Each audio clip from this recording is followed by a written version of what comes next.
Welcome to the Scoop World Order post-game show. What a dominating performance. 56-0 by the Buckeyes. Offensive line dominant, 270-ish yards with a 70-yard touchdown callback. That had 340 yards. I thought they were crispy. A couple things can be cleaned up as always. The 2-minute drill at the end of the first half. If you guys want to be really nitpicky, but a shutout, 56 points, emptied the bench. Ryan did a great job tonight of getting everybody in. Julian Saint looked fantastic. Obviously, J.J. Smith is the best receiver in the country at this point. There is no doubt. And our running game is absolutely incredible. So we're going to break down some film. We got some film uploaded, ready to go. We're going to take your questions as always. Again, we appreciate all you guys to do. Again, this has been a huge growth month for us. Last month broke every record. This season will break every record for us. We appreciate all that you guys do. If you enjoy this content, please leave us a like. Click subscribe. Also, click that little alert bell. Again, we appreciate all that you guys do to help us grow this channel. If you guys want to do something magnificent to celebrate this great win, please follow us on Apple Podcasts or Spotify. Just click it and give us a rating, 5 stars. It's always huge. And again, a ton of you guys are doing that, so thank you guys for doing that. It's growing the podcast like crazy, and it's all on the up. So, gonna bring in Nevada. Nevada, this was about as perfect of a night as I think we could have, all things considered. You know, these kids aren't robots, so they are going to make mistakes. There's always stuff that can get better at, but 56-0 versus a team that took Wisconsin to the wire. Last week I was watching it in kind of a disbelief, thinking that I was like, oh my God, Fick's going to go down to these guys, and he ended up eking it out. But, you know, there was never a doubt tonight. I thought all levels of the team looked good, from the first team to the second team. Thought it was nice to see Julian Saint get in there as the third quarterback. You know, just so many guys did great things tonight. Our 2 tailbacks were phenomenal. Where would you like to start tonight? Well, you know, the place I want to start is actually not on our game. I want to start on the Michigan-Texas game, just because they're so bad. I mean, Michigan is so bad. And watching them today, we've been saying this entire offseason how, you know, this was going to be a virtuoso performance by Texas, how Texas was going to violate Michigan, how, you know, we told people bet Michigan, or excuse me, bet Texas -2.5. The line went up to 3.5. It went up to 7.5. It was bought back a little bit today, but there was no way that Michigan was going to win this game. They're not a good football team. They're fraudulent. They have a quarterback who can literally not throw the ball 10 yards down the field. And I was so ready for them to be exposed today, and they did. And I think the world got to see what happens when they don't know what play's coming. That great defense with those 2 fat guys on the inside did nothing. They just got. I mean, it was just a beautiful thing watching them get run around. And then to follow it up tonight with the Buckeyes 683 yards, I think, of offense. You know, 56 points, held Western Michigan under 100 yards of total offense, which in 2024 football is crazy. That's crazy to do against anybody, let alone a team that was leading Wisconsin in the fourth quarter last week. So, yeah, pretty close to a perfect day. And there's just not too many things. I mean, like, when your biggest complaints are, we clearly screwed up on that one special team on the kickoff because we called a fair catch and the ball hit the ground, and that was kind of wonky. And Will Howard missed JJ on one long touchdown pass, but literally, other than that, we were perfect. So what a day! What a great day! And you know, and Notre Dame lost too. So I mean, it was really a trifecta of wonderment. And Coach Prime is going down right now as we speak. So perfect day all the way around. And wow, what a performance by the Buckeyes! Yeah, and again, I know that there are some people that complain no matter what, but I mean, when you run for 270 yards, and you know, we had minimal pressure, but had like a sack or 2. You know, where I thought Will Howard on the one held onto the ball, he needs to get rid of the ball. The second one, there was one with the 2s where they didn't pass off with twist. It was Luke Montgomery, or no, excuse me, it was Austin Sauerveld, and it was Zen. They needed to pass off. Other than that, like, the protection was pretty clean. You know, Will Howard, I thought, was excellent. There's always a couple plays where back. You had the one where the ball slipped out of his hand and he threw like an eephus pitch, and then he had, you know, the one to Jelani in the end zone hit him in the hand. So like, at some point, like, Jelani has to decide like if he wants to be that guy or if he doesn't. And if he doesn't, then, you know, that's fine. We'll have to go find another guy to be that guy, because he's 6'7". Like, he has to go get that. Go snag. Like, don't get don't get punked by a Mac like safety. Cause like that kid has so much potential, but like, dude, go get the ball. Go do what JJ does. Like no one's going to take the ball from JJ. If you throw up a 50-50 ball to JJ, it's like a 90-10 ball.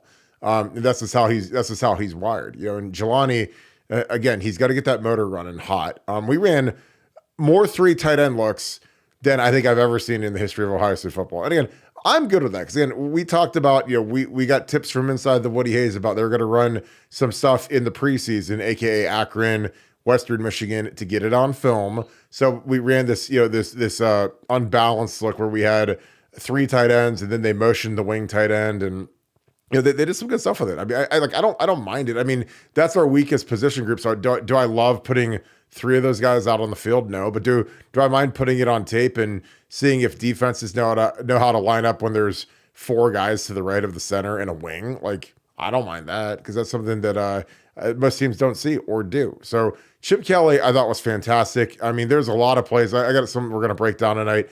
But he had a magnificent game tonight. I think that he was really hard on himself the first week. He didn't like his progression as calls, and he said that as much. And I thought that he had like a kind of a B-ish type game last week, but tonight was an A+ for sure. Again, you tack on another 70-yard touchdown, you're talking one of the greatest running games in the history of the program. Probably 340-ish type yards. So again, I thought it was excellent. No major injuries, which again, at the end of the day versus these teams, I just want to win, and I don't want to get hurt. That's it. They held Donnie again, which was smart. Ryan Day, again, I think Ryan Day does a really good job, but if he would have played Donnie tonight, that would have been malpractice. That would have been one of the stupidest things I've ever seen in my life, because when you have a hamstring, if in doubt, give it another week. Donnie shouldn't do anything this week either. I mean, he can do individual in practice, get stem, get treatment 5 times a day, whatever, but you can't push a hamstring. If he would have went out there and played and risked pulling a hamstring in this worthless game that we won by 56-0 without him, that would have been insane. And honestly, if it's even close, I wouldn't even play him against Marshall. I'd get him ready for Michigan State, Iowa, Oregon, because you need him against Oregon. But if I'm the opponents on the schedule getting ready to play Ohio State, I'm terrified at this point. I mean, this defense was suffocating. Shutout, Nevada, you said, I mean, in modern college football, the way offense operates, like, you don't see that low of numbers on an offense, especially like this isn't, I mean, Western isn't, this isn't Florida A&M. This is a good MAC team, and we just absolutely dog walked them all over the shoe tonight, which I thought was fantastic. But again, like, Northern Illinois beat Notre Dame today. Like, the MAC has good teams. And again, the trick to playing these guys is you have to beat them to death early. If you let these guys have hope and let them hang around, then they'll feel like, okay, we could be one of those generational teams that beats a team like Notre Dame. They got to play Notre Dame, they get a check for $1.4 million, and then they win. So it's, I mean, again, that's kind of the trick. Like when you're Ryan Day, you got to get these guys up to play. And our guys were up, they were hungry, they were into it. I thought there was a lot of energy with the second group when they came in. So there was a lot of great stuff I saw. Nevada, where would you like to go next? We can go down some of these stats, because the offensive, I mean, they had 31 rushes for 28 yards, which is insane. And they threw for 71 yards. So again, I know that there's some people that still don't think Jim Knowles is a good coordinator, but I don't know what else you want in life. And then on the flip, you have Chip Kelly's offense that had, 400 yards passing and 270 on the ground with a 70-yarder called back. So you could have literally had 410 and 340, which again, I know that people still want to complain about the offensive line or whatever. Like, I don't know. I honestly don't know what you guys want. Go look at Alabama tonight and LSU and some of these teams that were putzing around versus some of these teams, or even Notre Dame. Like, Notre Dame was, they were the talk of college football after they went down to College Station and beat the 12th man. But today they went out and laid a big egg out of their stadium. So again, I love the direction of this team. Now they have a nice bye week where they can scrimmage and get after these guys a little bit, especially the young guys. Have the young guys do a lot of good versus good work. And again, I like the direction. I like this. The schedule is so perfect because now you have a bye, so you can put the screws to the young guys, build your depth. Then you have Marshall, who's going to be a little bit better than these guys. Then you get Michigan State. Then you get Iowa. Then you get Oregon. And Oregon is very beatable. Again, they're getting ready to kick off. So the beauty of the Big Ten now is, like, literally USC is getting ready to kick off. So we have Big Ten after dark now. So this is like This is the greatest season of all time. This is the greatest era of college football of all time. Because like I'm literally on Big Ten Network right now, and it says USC getting ready to kick off on Big Ten Network. So this is amazing. So if you guys have questions, fire up the super chats. We'll start digging into those. What else you got in Nevada? And I'll start doing a little bit of a film breakdown after you get your last comments. Well, yeah, I just thought Chip Kelly was magnificent today. I thought Chip Kelly and the offense, this was the Chip Kelly offense. This was the offense that some people had referred to as fraudulent and that the game had passed Chip by. And I was like, I don't even understand that count. And Chip is a virtuoso. And I thought he had one bad play call today, that 4th and 1 where they threw short of the thing and Emeka didn't get the block. And I that was kind of an unnecessary play call. But when we were cooking today, and he starts doing that bootleg action where you're attacking on 3 levels with the tight end crossing and the 2 wide receivers going. I mean, I do not know how you stop this Ohio State offense. I'm not sure how you defend this with a big horse like Will Howard that can run. So good luck to defenses stopping this Ohio State offense. I mean, I'm not trying to get overwhelmed because this was Western Michigan and everything, but I just like the concepts and the conceit. And this is how offense runs when you're not difficult, when you are difficult to defend. When you're not difficult to defend, we saw that the last few years where we're like, man, even against bad teams, it felt like we were pulling teeth to move the ball. Today, we weren't pulling teeth. This is how it's supposed to be, because it's not just about overwhelming them with talent or, massing at the point of attack. And, it's about like I can always tell how deceptive we are when the TV camera loses sight of the ball a bunch of times. And that's what happened today. We were doing that RPO stuff with Will, and they couldn't follow the ball. So just a great performance. You don't put up yards like this by accident. I'm not saying Western Michigan's going to win the national championship or anything like that, but they're not bad. They're not a bad football team. They got guys on scholarship. They like, as I said before, they played Wisconsin. They were leading Wisconsin in the 4th quarter last week, and so they're not horrible. And I think offensively, we certainly could have named our price, and defensively, to hold them under 100 yards. I'm struggling to come up with things to complain about today. I mean, this was pretty close to ideal. Yeah, I thought it was a virtuoso. So we're going to go into. I'm going to show my favorite play of the game, and there's a lot of really good plays.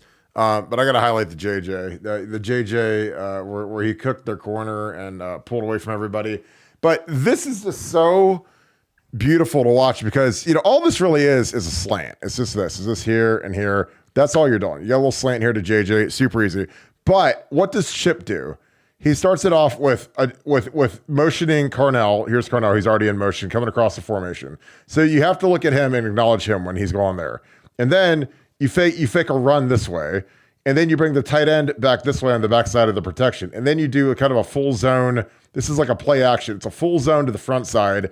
And then you sneak this tight end to the back over here to basically catch the edge. In case there's a leaker, if there's a blitzer, this guy gets loose. So you really can seal this up. And this ball is coming out quick. So even if this guy blitzes at full speed from depth, he's not getting there. Ball's gone. I mean, this is a 3-step quick. We used to call this 300 back in the day. But you got the tackle jumping, the widest guys mucking it up, and then you got him right off the edge to make sure in case something goes crazy and he comes off here, you can pick him off. But again, you've got Carnell coming here, you have Trey coming here, you have the tight end coming here. Then all it is a slant.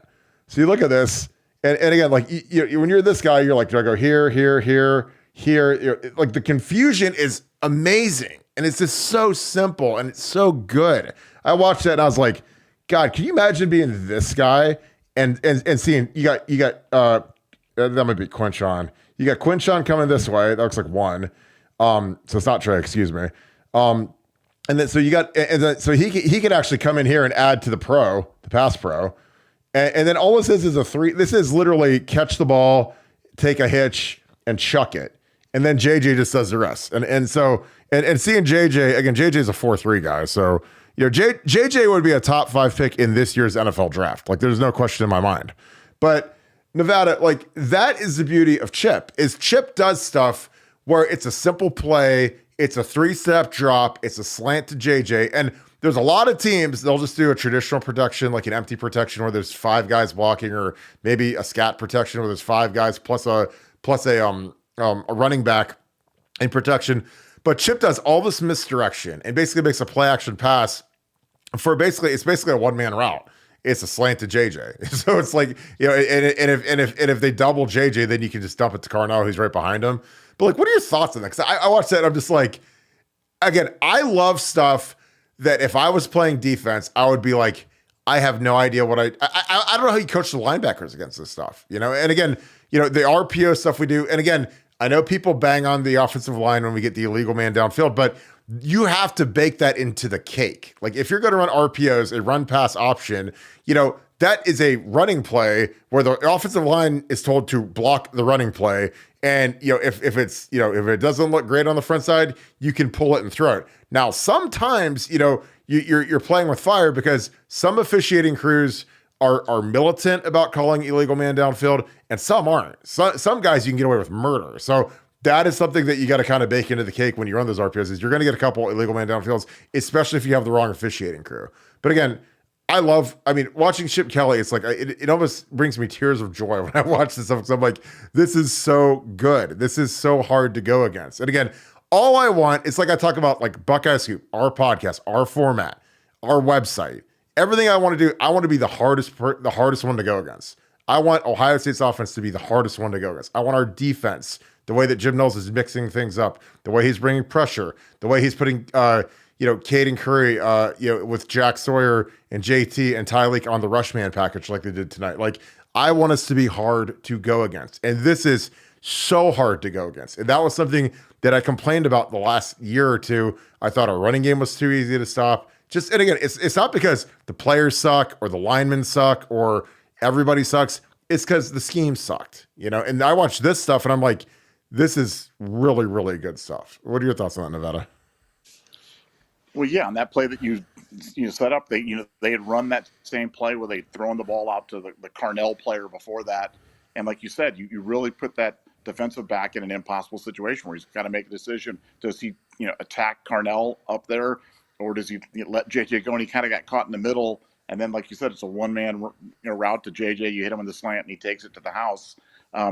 That's the whole essence of the Chip Kelly offense. Chip Kelly likes to show you the same play, and he's got 3 or 4 different variations off the exact same play, and all plays build off each other. The idea is to have the play, you set it up, and then you run something different off of it, and then he'll run something different off of it the next time. The next time, like you said, he'll run the play, but he'll have JJ go up the field, and the tight end will come across the formation, and then Will Howard will hit the tight end on a little crossing route across the shallow part of the defense. I mean, Chip is a master at doing it, and like the 683 yards, whatever. I just can't even wrap my mind around how good that is. You're talking about in the modern era of shorter games, clock not stopping for first downs. We talked about all these reasons why offense could be down statistically on things, and then they go run up a number like this. It's pretty crazy. We had talked about all offseason how you guys would feel that you would know the difference between the old offense and the new Chip Kelly offense would be palpable. You'd be able to feel it. You would know it immediately, even if you couldn't put exactly your finger on what it was. You would know that it was different. Well, I think everybody saw that tonight. This was different. It was nice to see that the officials are still the same, though. How does Denzel Burke get hit for targeting on that? I know it didn't matter, and I know it didn't matter in the game, and I know it wasn't going to affect anything, but that is the stupidest rule in all of football. A game disqualification for and I still don't understand how your referees have the benefit of replay and they still blow it. That's what I don't understand. It's just got to be activist officials that really feel like they want to be part of the game. They want to influence the game and so they want to do something, because that was not targeting. That was not the letter of targeting. That was not targeting in any way. I don't understand how that's even a penalty. I don't know if they can review that or not, but yeah, there's no way that should be targeting. I mean, that wasn't malicious. Like, to me, targeting is a malicious hit, crown of the helmet, intent to injure. Like, dude, when the running back drops his helmet and he's again, because running backs do, they're taught to pads low and like finish the play. Like, and then like, I didn't think Denzel was trying to hurt him. Like, I had plays like where I literally tried to hurt people, and I did. The crown of my helmet on a reverse, I blindsided a guy against Oklahoma State and it put him into the shadow realm, basically. And Ted Ginn, Teddy said that was his favorite play ever because that guy was talking trash to him and I smoked him. And it was like, I mean, it was a elbows over tin cups type thing where his legs went flying up in the air. And Teddy remembered the guy's name. It was great. But like that was malicious. What Denzel did was not malicious. Again, it's a different day. You can't do the stuff that I used to do because you'd be thrown in prison probably, or at least you get thrown out of the game. But yeah, I thought that was terrible. I felt bad for Denzel. But again, if it's going to happen, like, again, I always try to be positive. It would happen. Jermaine Matthews got to play a lot, got a lot of burn tonight, which is great. Denzel got to chill. He could head down to town hall at halftime if he wanted to or whatever. I don't know. But head to Mandrake. This is like, God, he's not even going to need a shower. He played for like a quarter. But I feel terrible for him because, like, it's just, it's kind of embarrassing because you feel like, I don't know how you're supposed to feel, but it just sucks because you're out there with your boys and you only got you got 6 left after tonight. So, when they take half of one from you, that's almost criminal. I'm going to break down another play. And again, I know that I don't know anything about offensive line. I get it. I know that there's a lot of people online that know a lot more than I do. And they're a lot smarter than I am. But I thought our line played really well. I really did. And I know that people want to beat Justin Fry to death. I mean, I literally, I don't know. Like, I like to watch the tape and see everything. And I'll watch the whole game again tonight and break it all down. But, I'm going to show this full zone play.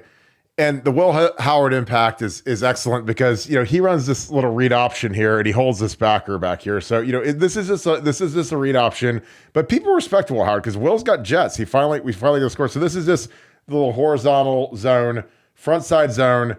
Jimmy Simmons is excellent here. Throws him out of the club, ejects him for wearing a white tee, basically. These guys are pushing here to the front side. The guy who's excellent here is Seth McLaughlin. Tigra's got the big sombrero. That's the hardest. We always say the guy's got the hard block on the play. You got to block Warren Sapp or JJ Watt. You got the big sombrero. He's got the big sombrero. He's got to get to this guy. And he's got to go through this guy to get to this guy. That's really hard. Josh Ryer's got a cut off here. Difficult, but not as hard. But these guys all do great. So Tigra helps out Josh, which is great. He gives a little backside arm, which is huge. But you watch, the guy who's right here is Seth McLaughlin. You see him reach. He reaches. And Tigra is trying to push through, but, Tigra can't get to this linebacker. So Seth literally takes 2 guys. He takes 2 guys. Like, that is being a great football player.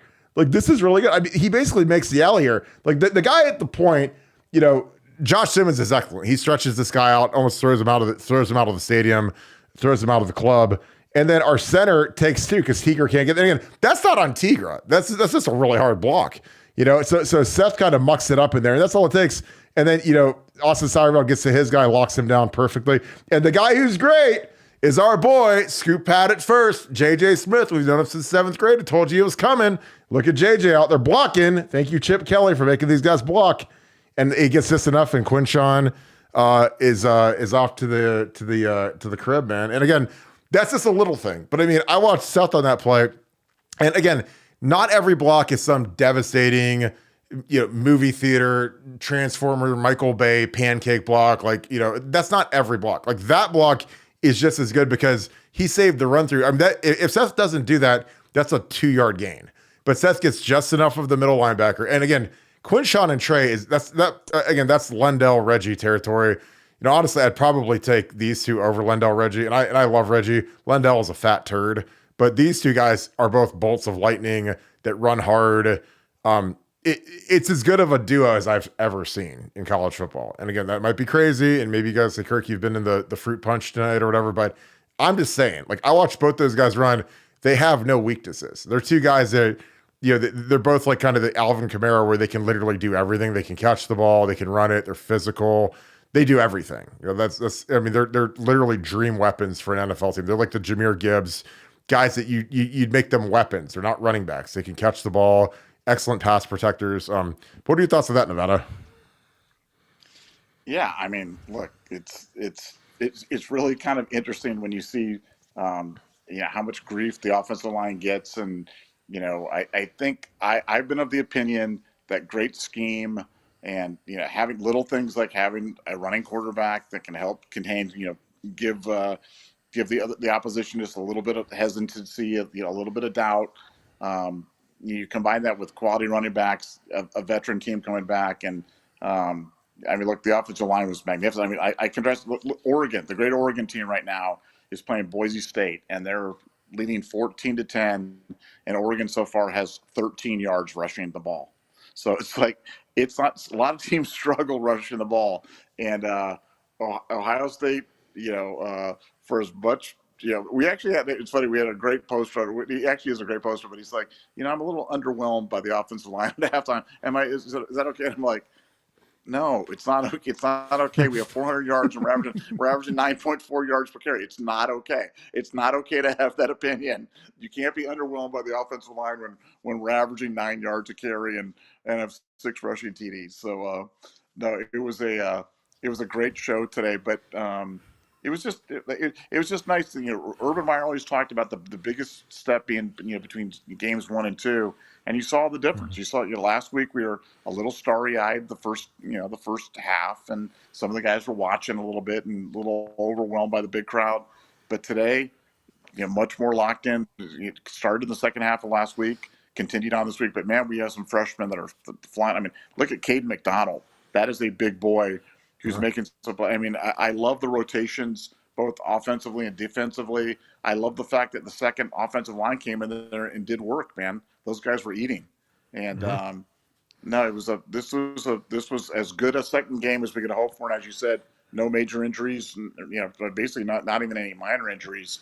And now into the off week. So that schedule setting up perfectly. And a lot of teams like Michigan wish they were still undefeated. But their Michigan season is over. Their season officially ended today, and the rest in peace. That's all, folks. Put them in the grave, throw the dirt on them, and our dream season continues. So it's good to be a Buckeye.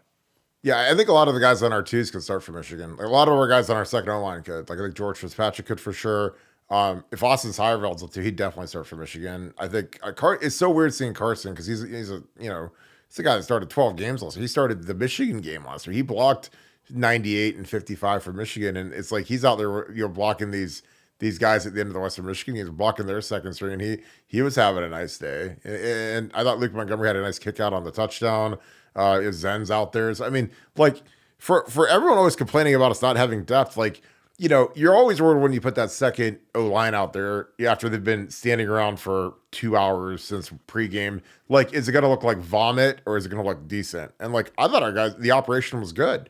We might have given up a sack where, again, it was just a learning thing for Luke and Zen, switching a twist. But other than that, I thought it was crispy. Julian didn't get affected at all. It was good seeing Julian do that. Devin Brown, you got some good throws in. I like, again, if I'm talking to the coach at Western Michigan, I want to, you have to throw, even if you're up by, 45 points or whatever. It's you got to see what Julian Say can do throwing the ball. You can't just hand it off and, run student body, left student body, right? You got to literally keep throwing it. So I love that. I'm going to show the truck play. I love the truck play. It's one of my favorite plays ever. We never ran this when I was at Ohio State, but I ran this in the NFL. So the truck play is basically where the tackle pulls. So here you can see Josh Fryer getting out in the middle of the business. And again, watch Emeka. Emeka's got the 8-second block here where he has to literally go engage this guy and hang on for dear life. Again, I like the little pitch. It gets our guys out on the edge of speed. I like, you got, Jelani's in here. He's trying, and we got our, tight end is a little lost here. He should probably be a little higher up here, but everything else is clean. Really, this is basically 3 guys got to get a block. Jelani's got to get a block, Mecca's got to get a block, and Josh Fryer's got the key block coming around here. But you pitch it out here, and again, when this is a wide side pitch, there's a lot of green grass out here for Quinshawn. So Josh Fryer, this is excellent, right in space. Emeka, excellent. Again, we said Chip Kelly's going to make these guys block this year. They didn't block last year at all, so we didn't get explosive. So magically, our receivers are blocking, and guess what? We get long runs. It's almost a miracle. It's almost I said that 1,000 times. So again, I love the execution of this because it's a simple play. And again, when you've got a guy like Quinshawn or Trey, even get him out in space, pitch him the ball, big wide field. If you're especially in college football where the hashes are so much wider than in the NFL, dude, pitch it to Quinshawn. All you need is two guys to get blocks. You need basically Josh Fryer and you need a Mecca to get a block, and it turns into 25-yard touchdown. But again, getting these guys in space, mixing up the play calls. I love it. And again, that's excellent by Josh Farr getting out and running. And Josh could run. He's a great athlete. So again, I love them highlighting that. Nevada, your thoughts on that? Yeah, I mean, that was elegantly simple. Elegantly simple. Just scheme is undefeated, man. And how many easy touchdowns like that have you seen on the ground for Ohio State in the last few years? Like zero. Like None. never. And now it's like magic. It's like, no, it's not magic. It's Chip Kelly. That's what it is. And that was a good one. Boise State just went up on Oregon 17-14. Tough day for college football, man. A lot of teams went down to the wire. A lot of teams went down. Will it affect everything in a 12-team playoff? No, but it just shows you got to be ready every week, and it's hard to win. And you can't just roll out there and expect to win every week. And not every week you're going to be perfect, but Ohio State was darn near close to perfect this one, that's for sure. Yeah, and like I said, like the biggest thing is you're dealing with these kids. These kids have never been more distracted in the history of mankind. And these guys have social media, NIL. There's a million things that distract these kids. I think that they're more, they're not in class because a lot of them do online classes. So, to get these kids dialed in and focused and ready to dominate and to ignore the noise. Because again, I think like when these kids aren't sitting in a classroom, because most of the classes I was in, like the professors were pretty militant. You're not allowed to sit on your phone. You're not allowed to sit on your laptop. So now these kids can sit around and read about how great they are all week. Like I think the Notre Dame kids did. And magically, like, you show up and I mean, you get in a fist fight and you see, Alabama was struggling with South Florida, and you see, a lot of these teams that are, the juggernauts or the teams that were kind of the bell of the ball last week, they didn't look too hot this week. I mean, LSU was struggling, tight game. So, again, like to go out and just put it on a team is a great feeling. And again, I think that's a testament to Ryan Day, Mickey Marotti, the position coaches to get these guys juiced up. Because again, you got to get these guys. Again, I played in these games. I hated these games. I was like, give me playing the Texas Longhorns and Michigan and Penn State. Because like, you don't have to wonder where people's minds are. And again, I'm not perfect or whatever, but like, I was always going out there to whoop somebody. But again, some guys were outer space, Looney Tunes, whatever. And so like sometimes we'd be flat, and and again, it's a noon game playing Akron and it's 3-2 at halftime, which again, I lived that. And we were, top 2 or 3 in the country. Like that was not good. That was no bueno. So, again, but that same year we also played Northwestern and we beat them 59-0. We're beating them like 42-0 at halftime. So again, I've been on both sides of the coin. And again, I appreciate when these guys come out ready to go, focused, excited to play. Even when you have to like kind of manufacture your own energy. But it was a good night in the shoe. Again, I don't like the MAC night games, but the guys were excited. I thought that the crowd was into it. So I really I enjoyed it. So I'm going to break down one more and then we'll start digging into your super chats. If you guys have questions, comments, super chat.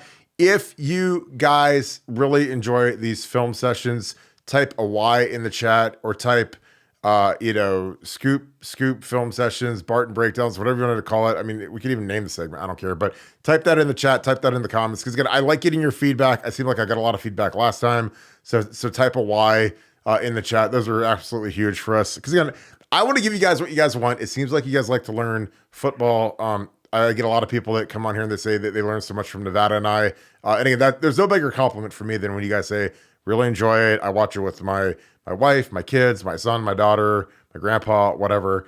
That is great. And again, to all the people that said hello to me at the game tonight and said how much they love the scoop and they watch it, that's the greatest thing in the world. So again, I appreciate all of you guys. That's like I always, like I race home to make sure that we're ready to go for the post game, leave the stadium early so that we can rock. Cause I know a lot of you guys are looking forward to this. So I'm going to put on one more play and then we'll get into the super chats. Nevadabuck's favorite play of all time tonight. And you know exactly what it is, Nevada. We scored a rushing touchdown, but with QB1 rushing touchdown. We ran the old read option, that everybody in the nation runs except us. This is our read key. You got our two tight ends arc releasing here, and Will Howard sprints to the pylon. Again, this is so hard to defend. This guy closes down. When he closes on Trey, you pull it. You've got the double arc right here. And then it's just a walk in the park. Again, this could be much better. Obviously, this could be much better. I mean, our tight ends both, they both, I mean, this is not great for our two tight ends. So they both whiff basically, but thank God for Will Howard and his Jets. Cause our tight ends whiff and whiff, but Will's so fast that they still can't beat him to the pylon and he scores. So again, that was not blocked magnificently.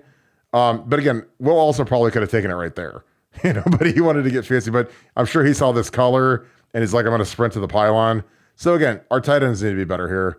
But even still, like that's the beauty about when you have a kid who's an athlete at quarterback instead of Kyle McCord, is he runs to the pylon and he still scores. So again, that is something that we have not had in a while, Nevada. Your thoughts on us running the read option and the quarterback keeping it for a touchdown?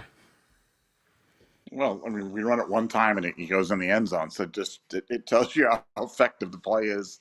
Yeah, I think a lot of our running success this year is going to trigger off the fact that we have a viable running threat at quarterback. And especially in short yardage, especially around the goal line, I'm not sure how you defend it. That's why on that 1/4 down play where Chip threw the ball, I thought that was, particularly, probably not optimal, because just run the zone read action with Will. He's so good at it. He's so, that not every quarterback's good at that, putting the ball in there, reading the guys and pulling it out. But Will's one of those, he's a special kid who can do that. And his running ability, not always going to show up in the box off. I mean, today he was just short of 300 yards, one touchdown, no interceptions, one rushing TD. Not the gaudiest of stats, but his threat, the running threat that he presents, his mobility in the pocket, his pocket presence, his moving around, I believe is absolutely the X factor for the OSU offense this year, and probably the biggest reason why we're going to be so difficult to defend. When you see this kind of elixir that's appeared of Chip Kelly calling the plays and his running scheme, Will Howard's Jets, I mean, he looked quick there. I mean, again, there's times where, when he's pretty nimble with his feet, and, everyone's made a big deal about he's lost weight. But I mean, the kid's got it all. I mean, he missed a couple throws tonight. I'm sure, like I said, I like when they have a few mistakes like that, because then, Chip and Ryan can coach him hard and make him feel bad. But, again, he sailed a couple of balls. But I mean, other than that, I thought he was very efficient.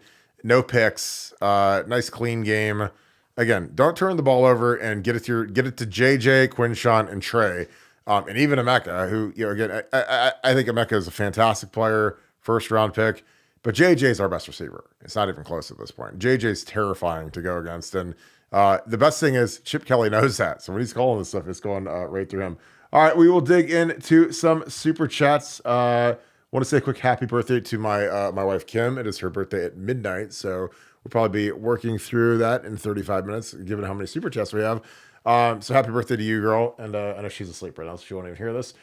Steve Knows Loans, thanks for the deuce. If you have a question, try to toss that in the chat. I'll see if one of the Wrench brothers can get that to us.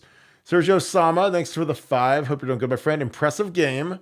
They play hard and finish all the plays. That RPO with Howard is deadly. Julian looks really quick on that run before he tripped. I mean, he is going to get dogged out in film for tripping right in front of it was like he tripped on the yard marker. But again, I know that our turf sucks, and we need to replace our turf, Ross Bjork, since Gene couldn't get it done. So our guys stopped slipping. It's ridiculous, but Julian slipped on the turf monster, and I mean, we still went and we were still fine, but he'll get dogged out for tripping. But I thought he looked really smooth. I mean, because he's gonna be our quarterback next year. Let's just get to the facts. And I think that he should be elevated to being the backup. And if something goes down, it's time for Julian to shine. Nevada, your thoughts again, Sergio? Thanks for the 5. Impressive game. They play hard and finish all plays. That RPO with Will Howard is deadly. I totally agree. Julian looks really quick on that run before he tripped. What are your thoughts, Nevada? Yeah, no. After watching the Packers game against the Eagles in Brazil on that terrible field yesterday, it made the Ohio State field look good by comparison. But yeah, they got to do something about the field. Field's bad, but Julian could have made a better effort on that. The RPO stuff, I love the RPO stuff. I think that when the RPO stuff is cooking, I just don't know how you defend it. It's very difficult to follow the ball even on television. Can't imagine how tough it is to follow the ball down there on the field. And Western Michigan had no answer for it. And I'm not sure how you defend it if you run it properly. I think the only way that it can be stopped is if you don't execute it. But we were executing perfectly today, and as a result, we had 56 points and 687 yards of offense. Yeah, I agree. I think it was really fun to watch, and it's scary because again, like you know when you're running it and you do an RPO and it's like, okay, one option's JJ, one option's Quinshawn, you know, one's Emeka, and you're the linebacker and you got to defend that, and then you've got Josh Simmons coming to block you, or you've got, you know, when Donnie gets healthy or whatever. I mean, it's just like anything that can slow people down. Again, we've made a big thing about, you know, CJ Hicks and his you know, his instincts. I mean, he's just not firing the gun right now. Like when it's time to go and make the play, like he's a little hesitant and it's killing him. But like imagine when you've got all this different action around you and then you're still a little slow. I mean, that's I mean, you know, trickery is just as powerful as just brute force. And then when you combine the two, it's just completely devastating. And that's where our offense is right now. Like we've got the brute force of JJ, a good offensive line, Will Howard's speed, you know, Quinshawn and Trey Henderson. Like it's brutal. And then you've got the deception and all the stuff that Chip likes to do. Oh my God. I love watching it. It's so good. Sean, thanks for the 5. Appreciate you, my friend. The sign stealing had no influence on the outcome of the games. All is right with the world. Yeah, I mean, is it not obvious? I mean, I've been saying all year, like, look, you got the sign stealing is gone, whole new coaching staff, new play caller, new line coach, 5 new offensive linemen, lose your first round quarterback. I think Sharon Moore is a little kid, you know, wearing an adult suit. Frankly, I think that he was the only guy left that could take the job, so he stayed back. And again, they looked terrible today. I mean, Texas beat the crap out of them. And shout out to my boy Quinn Ewers and his family, Curtis Ewers, the whole crew. As happy as can be for those guys. I mean, they've been nothing but classy, even when they didn't have to be. And they are a force of nature. Those guys, Georgia and us, it's the 3 that are a cut above everybody. I've removed Oregon from that. Those are the 3 that are going to be the last 3 standing, in my opinion. It'll be interesting to see what SC can do tonight. What are your thoughts on that, Nevada? Well, yeah, I mean, I think the biggest thing, you know, how pronounced it was on the defensive side of the ball. I mean, Michigan came in this year. Oh, we've got 3 of the top 10 players in the country on defense, and I mean, they looked bad against Fresno State, and they got absolutely humiliated. Their pants pulled down and their bottom spanked today on national television against Texas. It's because they don't know what plays are coming. And do I think that makes a difference? Yeah, I think it makes a difference. I think everything they've accomplished the last 3 years was fool's gold. I think they stole it. I don't think the players are as good as people thought they were. That the team is definitely not as good as people thought they were. And before when the initial line came out, it was 9.5 wins for them in the regular season, and I was like, bet the house they are not going to win 10 games this year in the regular season. They're not a very good football team. And now everybody is kind of clued into what we've been talking about on the Scoop for 6 months now. They're not very good. So, you know, while this was very satisfying, they have USC in 2 more weeks, and USC is going to come in there and poleaxe those guys because they are slow. They can present no challenges offensively for anybody, and defensively they're completely overrated. And Sharon Moore is a dead man walking. He's going to be sacrificed to the NCAA gods as part of this entire settlement. And but he looks lost out there. He's out there and he's just kind of blank look on his face, like he doesn't even know where he is. And that's the head coach for Michigan football, guys. You guys got to do better than that, because that guy's a nobody. Well, like Sharon Moore, like last year, like when he won those games, right? So when he's the head coach and, you know, he's the acting head coach when Harbaugh is suspended, but he had a really good team and they had the signs getting stolen and the rest of that. But like he only had to coach on game day. You know, like if I would have came out of the Nevadabuck Loge tonight and walked out on the sideline and said, "All right, Ryan, I got this. Give me your headset. Go up and eat some popcorn, drink a beer." Like I could have like managed the game. All right, Chip, what do you want to do? All right, we're gonna hand it to Quinshawn and Trey. Perfect. Sounds great. Jim Knowles, what do you want to do? We're going to blitz and we're going to cover them, and they're not going to, get 100 yards. Okay, awesome. Should we ever punt? Nope. Let's go for another fourth down. Got it. Perfect. Kirk Barton gets win as interim head coach. Like, I mean, that's kind of what it was, because I thought that, their team, they had a good team. They had a first-round quarterback, whatever. They stole signs. And now this year's team, again, I said 5 new starting offensive linemen. 5. Lose your first-round quarterback. Tuttle stinks. Orgy stinks. And a walk-on beats those 2 guys out. I was like, oh, my God. Receivers, disaster. Again, they've got a bunch of 3-stars. Their recruiting's terrible. So it's like, yeah, they've got a corner and 2 D tackles. Like, when's the last time a team won with 2 good D tackles and a corner and no quarterback? If you don't have a quarterback, you might as well just I would just take the sanctions today. Like, if I'm Michigan, I'm calling the NCAA, hey, let's get this deal done tonight. Can we cancel the rest of the season and just be 1-1? And you take this whole season and we'll send the kids to they go trade for the NFL for the next 3 months, because that's how bad it's going to be. And again, I don't know how good Oregon is. I don't know how good USC is. I don't know how good we are. And it'll be an absolute ritual sacrifice when these guys come to the shoot. And I cannot wait. It's going to be a great day. Nicholas, before you get to before you get to the next question, did you watch the end, the very end of the Texas Michigan game? Or were you still watching? I was. I thought I did. What did I miss something significant? I probably did.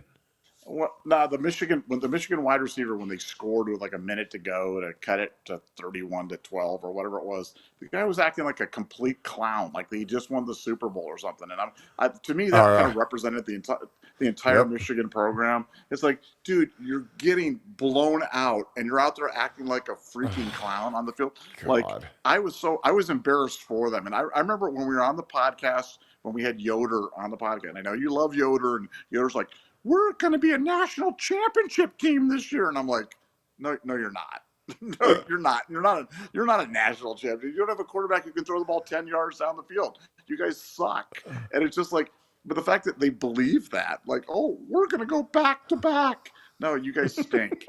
That was on. You guys have no class. You guys are embarrassing. And but that play by that wide receiver was just so typical of Michigan, because it's like, oh, I just scored a touchdown. Dude, you're down by 4 touchdowns right now. Just shut the heck up. Take the L and get out of there. And I would love them planting the flag on midfield. That was beautiful too. Couldn't happen to a better bunch of guys. A nicer bunch of guys. Man, I love it. That's amazing. Nicholas Smith, thanks for the 5. Appreciate it, man. I gotta complain. The refs are terrible this year. And again, we gotta find something to complain about, but like legitimately, they've been atrocious. Like literally atrocious. Burke out half the next game. Yes, Nevada. I put money on OSU to win it all. Ohio State is very, very good this year. What are your thoughts, Nevada, on the officials? I don't understand. It seems like they've gotten worse, and like I said, I don't know how they blow replay. You should be right on replay 100% of the time, not even 99.9, like 100% of the time, and they keep misusing replay. They reverse calls that I don't think should be reversed, that I think that are opinions. They go other ways than other ones. And officiating, it's just been bad, and I can't really put my finger on why that is, but I think the play's getting better and the officiating is getting worse. And the Big Ten is tough, man. The Big Ten is a tough conference, top to bottom. There are a lot of good teams, and the addition of Oregon and Washington and USC and UCLA, really that's really something else. Yeah, it's absolutely incredible. All right, let's get to the next one. Again, thank you, Nicholas. Appreciate you, my dude. Big Buckeye, super chat. Thanks for the deuce. OSU running backs tell chin strap on. It's a run.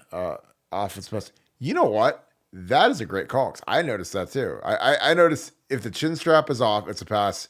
And I was looking at the mouthpiece. The mouthpiece. A lot of times, these guys, when it's a pass, they spit the mouthpiece out. So again, those are good tells. And I know that like some of these guys, the thing to do now, which is the dumbest thing I've ever seen in my life, is these guys all have the dangling mouthpiece and none of them wear it, which again, it's like, well, if you're not going to wear it, you're not going to wear it. But I just, these kids are going to get concussions. That's always a real mouthpiece to prevent concussions. But yeah, I noticed that too. Cause I was wondering like if Trey, when he's in pass protection or if he's running a flare route or whatever, and he's probably the 5th option on the pass play, he doesn't put his mouthpiece in. But when he's getting the ball, he's got his mouthpiece in. So again, maybe I'm crazy, maybe, but I noticed that from the stands. I was like, I wonder if that's consistent because I was literally looking. I was like, I bet Trey's getting the ball here because his mouth guard in. So again, could just be a small thing. Maybe it's inconsistent, but that's a huge tell. So again, that's something that it's worth studying and looking at.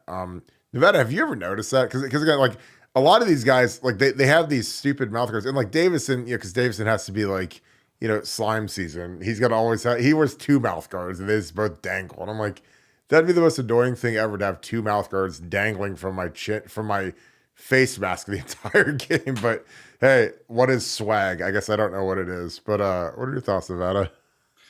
Yeah, the two fluorescent like yellow and green. They don't Yes. even. I thought they were supposed to like. I No, have no idea. no, That's no. You're not swaggy if you have a scarlet and gray one or a black and red one. You have to have like a no, lime no. green and a pink. And I'm like, oh my Yeah, god, guys, it looks terrible. You know? yeah. It looks terrible. I'm not quite sure what they're doing. Yeah, I'd have to really study to see. We've talked about the whole mouthpiece in or posture, whether or not they're going to the guy or not. I know Ohio State listens to this the podcast. Guys, Oh go yeah. back, check your All-22 film. Go look to see if there's anything to that. I probably don't think there's anything to it, but because I think the Ohio State would have picked up on that quicker. But it is Ohio State, so you never know. So check the film. Let's go to the All-22 film. Yeah, and shout out to Ryan Day and Mark Pantoni. They're probably driving home listening to us right now. So shout out to those guys. They are our Hey, biggest Mark. fans. Yes. Hey, Mark. Great job getting those Range Rovers lined up for Caleb Downs. Good job. Good job, man. Get the red calipers, baby. Yardvarks Lawn Care. Thanks for the 5. Thank you, boys, for making money on the cheaters up north. Judkins look like the best running back in America. And you called the O line looking way better with Chip's O line scheme. Nevada OH. Oh, Yeah, Nevada, eh, especially Nevada, but me to a lesser degree because he's rubbed like we bet on everything. Like there's always action. Like if it's some stupid soccer game, like Team USA under 1 goal, and then they scored one today. I mean, they looked atrocious versus Canada in soccer, but like we're always looking for action. So like there's something like is like who's gonna get handed their ice cream cone first at the Cold Stone? Like I'd probably take something on that because again, it's just we like to enjoy like all the different aspects of sports, especially like when it's something we have an edge on. When it's something like obvious like the Texas Michigan game, I was like, oh my god, like Texas has maybe the best offensive line in the country. I think they have the best quarterback in the country, and their defense is nasty. And Michigan has maybe the worst quarterback in the country, the worst offensive line in the country. And by the way, mighty Oregon, is losing to Boise State at home right now. So if you guys don't have the Peacock, it's 20-14 going into the half. So again, as scared as we are of the Ducks, we're not scared anymore. Nevada, your thoughts? Again, this is very kind of you, Yardvarks Lawn Care. Don't know where you're located, but if you want to put that in the chat, let us know. If people need their lawn care need, holler at my dude. Thank you, boys, for making money on the Cheaters up north versus Texas. Quinton Judkins looked like the best running back in America. What are your thoughts on that, Nevada? well, I thought the prop. You talked about the Trayvon Henderson Oh anytime yeah. TD prop. Yeah, you knew they were going to get him a TD today, and get him a couple. And yeah, there's certain things that are pretty chalky. But Michigan being bad, man, I'm telling you, I thought that was like one of the most predictable things. I that was this the game today was absolutely no surprise to me, and it's just shocking. We try to keep you guys up to speed on stuff, and a lot of times I know you guys are like, well, how come the rest of the college football world hasn't clued into this? And we're like, I don't know. All we can do is tell you what we know, and I've been telling you, Kirk's been telling you, we've been telling you since Michigan is not a good football team. Well, now everybody knows. But before today, you guys know we were not shy about calling it out about Michigan. They're not good. They're just not good. And Sharon Moore is not, he is not a good coach. He doesn't know what he's doing. He's over his skis. Head coaching is not easy. If it was easy, everybody would do it. And this guy is an amateur.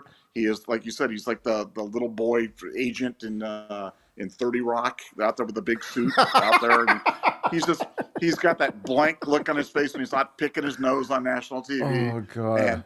And it's embarrassing. And the Michigan fan base has just got to be responded because let me tell you, I'm saying it and marking this down for Nevada. This is as good as it gets for Michigan Oh from yeah. probably the next 10 years. This is the Yes. peak. This is the absolute zenith is right now because they don't have better players coming. They don't have better coaching coming. They've got sanctions coming, and they're in deep. Their program is in deep trouble. And when this is the high water mark, think about how bad that is. But this is absolutely the high water mark for Michigan, and it's only downhill from here. Yeah, I mean, this high water mark, this match is like the Titanic when it was up in the air and the lights turned off. Like when you're like, oh god, this thing's not going to put itself back together. This thing's about to go to the bottom of the ocean. That's what Michigan is right now. And again, there isn't a person in this world, the only person in this entire world that is happier about the Michigan situation than Nevadabuck and I is Jim Harbaugh. There is nobody on this earth who hates Michigan more than Jim Harbaugh, man. And it's like he left this smoking hole to Ward Manuel, who I think is the dumbest and worst athletic director who's ever lived. Again, I don't understand how he still has a job. I really don't. Between the John Howard thing, the men's hockey thing, and the cheating scandal. And again, they're saying they're going to sign this guy when he was already an offender, and he's going to be a repeat offender now. And I'm like, and you're going to sign that guy to a contract? That's why they haven't signed it yet. So again, it's hilarious to me at this point. But again, I think that, if you have an adult somewhere on the board of trustees, then it's time to get this thing moving. Because again, I know the guys on the Ohio State board of trustees. Those guys are no joke, and they are not scared to put a bullet in the head of someone that's screwing up the prestige of the university. And that's what Ward Manuel's doing. So again, Sharon Moore is a repeat offender. Cheeseburger Gate. He was suspended for the opener last year. And you're going to make him your head coach? Are you crazy? And then he's right in the middle of the sign gate stuff. And I'm just like, guys, what are we doing? Fire hose the entire thing. It's like when the house has so many termites, you just got to burn the house down. That's where Michigan's at now. But again, this is why they're terrible. It's because they don't listen to us. Gio did it. Thanks, 42. Thanks for the 5. Appreciate you, my man. Talking about JJ's block, which was great. Colonel Tate blocked his guy out of bounds. Darren, you pancaked him. If you're a wide receiver, you will block. I played with Brian Hartline. Was an incredible blocker. I mean, Brian was a nasty kid. I mean, he played hard. Again, he always talks about how he made a big name for himself when he was with the Dolphins. He was like a 3rd or 4th round pick. Ran down on kickoff and smoked somebody. He did that at Ohio State in 06 against Indiana. He ran down on kickoff and killed somebody. And I was like, oh my God. And I've known Brian for 20 years. I literally played against him when we were in high school. He was a quarterback. I was a defensive end. We slaughtered those guys, but still he was out there doing his thing. And Brian again, that's why it was so weird, because that wasn't how Brian played, but that was, again, when you look at that stuff on film, it's either taught or it's allowed. And again, there was too much stuff that was allowed last year. And again, I think a part of it was Marvin. Again, Marvin's great. And Marvin's the greatest receiver who's ever lived. I get that. But he didn't block. And so when your best player doesn't block, then guess what? The next best player is not going to block. And the next, again, it was like these guys were too cool for school. Now, JJ shows up along with, Chip Kelly, new sheriff in town. So, it's not Ryan Day having to put out fires and, yell at the guys for blocking and yell at the O-line coach and yell at everybody. Now Chip comes in and Chip can be the bad guy. Chip can be the new sheriff. Chip dressed down Brian Hartline in a practice. And he said, again, with a lot of expletives, he said, you expect Trey Henderson and Quinshon Judkins to block in pass protection, pick up a blitzing linebacker, pick up Sonny Styles, who's a man shot. You want him to step in front of him and block him, but your guys won't turn around and block for them. Because again, in pass protection, if they blitz Sonny, and they're in a 6-man protection, that's like Trey Henderson has to figure out a way to block Sonny Styles, who's 6'6", 230. And so he's got to figure out a way to do it. And that's not what, when you're a running back, you don't sign, your dream isn't to say, man, I just want to pass block all day. No, you want to tote the rock, catch the rock, score touchdowns. Pass blocking is just the necessary evil to that position. But Trey he's taken something that every running back hates, and he's turned it into something that he absolutely loves. And he's excellent at it. And he's going to make a fortune in the National Football League, because when you pay Pat Mahomes $65 million a year, guess what? You want a guy like Trey next to him who will kill a blitzing linebacker. Because again, it's a different mentality, different type of strength, and it's just as much desire and effort as it is talent. And Trey is a combination of all of that. So again, Chip Kelly ripped into Brian Hartline at practice about the blocking. Because again, they weren't blocking. And Chip doesn't care. Like he's not saying, "Oh, you're the 5-time on-3 recruiting guy of the year." Chip doesn't care. He wants to run. He wants to run for 250 yards every game, with 300 yards every game. And guess what? That's where we're heading to because of Chip. So thank God for Chip Kelly every single day. Nevada, your thoughts? You did again. Thank you for pointing this out. Talking about J.J. Swift blocking, which is great. Cardell Tate blocked this guy out of bounds, and Darnell pancaked him. If you're a wide receiver, you'll block. What are your thoughts on that? Yeah, they were doing a better job today, and as a result, we were getting those explosive plays. And look, we had that one, 70-yard run get called back on. I think they called 13. They called Bryson Rogers or whatever it was, but it was really G. Scott. I think had the hold out there. I wasn't sure who they were called the hold on, but they're doing a better job, and it's not that's the difference on those explosive runs. I mean, it's the difference between a good run and a great run is a block on the outside, and they were doing it tonight. And as a result, we were putting up those gaudy numbers. So great job all the way around. Yeah, and if you go to like a really good team in the NFL, like a great rushing team, like two of the best rushing teams in the NFL are the 49ers and the Miami Dolphins. Kyle Shanahan and Mike McDaniels are insane about their wide receivers blocking. Like watch Ayuk, watch Deebo Samuel, Tyreek. Like, I mean, because again, when you've got guys that can burn, like Christian McCaffrey, Devon Achane, Raheem Mostert, like you have to go take out the safeties. If you don't take them out, then that 70-yard run is going to be a 15-yard run. You're going to look like a moron because the safety's the receiver's too lazy to go take a safety out. So, again, I love the new and improved wide receiver room because again, these South Florida kids are dogs, man. I love watching Brandon Ennis and I love watching JJ, love watching Carnell, and they're all SFE guys. So shout out to Brett Getz, man, because he's killing it right now. Karis Washington, thanks for the deuce. I hope you and Beth are having a great night. Appreciate you guys being on here every night. Thank you for being an ultra member as well. Love James Peoples, small but mighty, Nevada OH.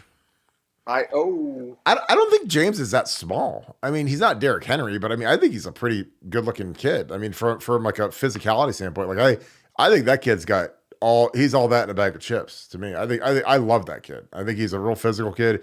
We interviewed him 6 months ago or 8 months ago or whatever, and he was on our podcast. But I think he's a fantastic kid. I think he's got a really bright future. Likely to be our feature back next year with our two top guys heading to the league. I love that kid. So, and I think he's going to be a monster in this offense. Nevada, your thoughts on James Peoples? Yeah, he's good running back. I mean, good running back, 5'10", 220, solid frame, kind of a classic running back frame, and going to be a good one. I think there were some people that were worried about whether he would stay around when Quinshon came, and now look at him. He's played two college games, scored touchdowns in both games. I think we're doing a good job of keeping him involved. And he's going to be one of the bell cows. They're going to need at least a pair next year, and he's going to be part of whatever the dynamic duo is. But he's a good one. Well, I think the thing with him is again when you're and again our boy Tony Alford, he's done a great job for. Your boy, the Donovan Warren. What do you have? 25 yards today on 30 carries. He was so bad. But Carlos Loughlin does a really good job because he grinds these kids into hamburger at practice. Man, he's tough. But again, I think the thing with James Peoples, man, if I'm Ryan Day and Chip and Carlos Loughlin, I'm like, look, here's the deal. You're one play away from being a humongous part in this offense. So stay tight, stay locked in because something happens to Quinshon or Trey. Again, knock on wood, don't want anything to ever happen to these guys, but 17-game season, man. So, I mean, he's this close to being a guy who's going to get 10 to 15 carries in the game. The way we're divvying them up, like they both had close to 10. I think one had single digits, one had 10 tonight between Trey and Quinshon. But, he's real close to being in the game. And again, he doesn't look scared. I mean, he runs hard, and I love a lot about what he's doing. All right, Dub V Buckeye, thank you for the 10. Appreciate you, my friend. Here's something to think about. Looking back at McCord, he always seemed uptight, never laughed or had a good time. Howard is always smiling, and he just seems comfortable. Yeah, I don't know. I mean, Kyle's having a nice start to the year. I mean, they beat Georgia Tech today, and I mean, he put up some big numbers and whatever. But I don't know. Like I don't know. Like the whole team has a different vibe this year. It just feels different. Again, I think the scheme is obviously much better. I think Chip Kelly running the show is much different. I think that the offense has a different attitude than it did last year. So again, I don't know. Like, I mean, I think Will Howard's a huge upgrade from Kyle McCord, and so did Ryan Day. I mean, Ryan Day he could have not upset the apple cart and given Kyle McCord an NIL deal and guarantee him being the starter and the rest, but he didn't. He literally ripped the Band-Aid off and said, "All right, you can go and we'll figure it out." And he'd already made inferences, and he went after. It was basically between Will Howard and Cam Ward, and we turned Cam Ward down and focused on Will Howard. And again, I think Cam Ward at Miami is a really good player, but I like Will Howard. Like when it gets cold and it gets rainy and snowy, I prefer a bigger quarterback. It's just me. But he looks lightning quick. Like when he gets loose, man, he can scoot. And we still haven't really unleashed him running the ball. Because again, like when you're playing Western Michigan, you don't want him to get hit. So when he plays a real team, I'm telling you, like then it's time to get it cranked up a little bit. Nevada, what are your thoughts? Again, W Buckeye, this is an interesting observation. He says, something to think about is looking back at McCord, as he always seemed like he was uptight, never laughed or had a good time. Howard is always smiling, seems like he's more comfortable. Do you notice that at all, Nevada? Well, I agree with your thing that the team just feels different. The offense definitely feels different. But I'll say this: Will Howard doing well and Kyle McCord doing well at Syracuse are not mutually exclusive. They have nothing to do with each other. And I think only the most ardent people, probably last name McCord, would think that Will Howard isn't an upgrade. I mean, he just upgrades the offense from an experience standpoint. The running is just humongous. But I hope, look, Kyle can have a big year this year. Like I said, it doesn't affect us. We're not going to see Syracuse at any point this year, and that's great. And I wish him well. But I mean, Will Howard is the right horse for the course with this Chip Kelly offense, with this Ohio State offense in 2024, when you've got this many weapons, when you just need a distributor, but you need to have that running threat at quarterback to really fully activate. Will Howard's the guy, and I'm glad we have him, and I'm happy for Kyle's success. I liked Kyle more than a lot of people did, and I wish him well. And he's having a good year, so good for him. Yeah, I absolutely. I like I said, I love Will Howard. Again, I love quarterbacks that you know they can lead. I love guys that can run. He's not Troy, but there are aspects that remind me of Troy in terms of just the charisma. He has fun. He's great with the media, and he's really he's without a doubt the leader of the offense. So again, that's what I want my quarterback to be. Again, it's hard to be the leader of the offense as an offensive lineman because I don't touch the ball. I mean, I could have a pancake on every single play, but if our skill guys suck, we're not going to win. So it's like, I mean, I need dominating skill players, especially a dominating quarterback. So I'm very happy that he's here and that his dad is not in our DMs like some other quarterback dads are. Ryan Scott, thanks for the 5. Had 13 players drafted. Texas had 11. Spare me with the loss, everyone. BS. Texas lost at halftime and it was manhandled. We look effing crispy. Well, here's the thing.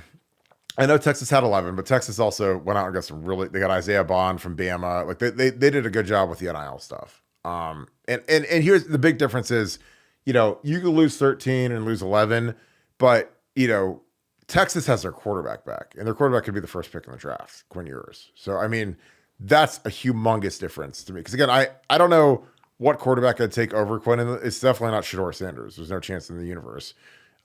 So that's a huge – like, when you lose your quarterback and you can't replace him with a competent player in the portal, then that's hard. And then on top of – you got to replace 5 offensive linemen. That makes it exceptionally hard. Like Phil Steele, his little algorithm is – he always adds up the number of starts returning on the O-line and a quarterback, and that's a part of how he does his preseason rankings. And Michigan, it was like 4, because there's one guy who got benched last year, started 4 games before he got benched, and the quarterbacks all sucked. So I don't know, man. I'm just trying to be honest. Like when I knew they were replacing all 5 guys on that O-line, and they lose a first-round quarterback, and they lose their best receiver and their best running back. I mean, that's devastating. On top of Jim Harbaugh. Like, I mean, Jim Harbaugh is weird to see him being in the world, but I think he's a great football coach. And again, it might be crazy, but he took the Niners to the Super Bowl, and but he wasn't great until Connor Stein showed up at Michigan.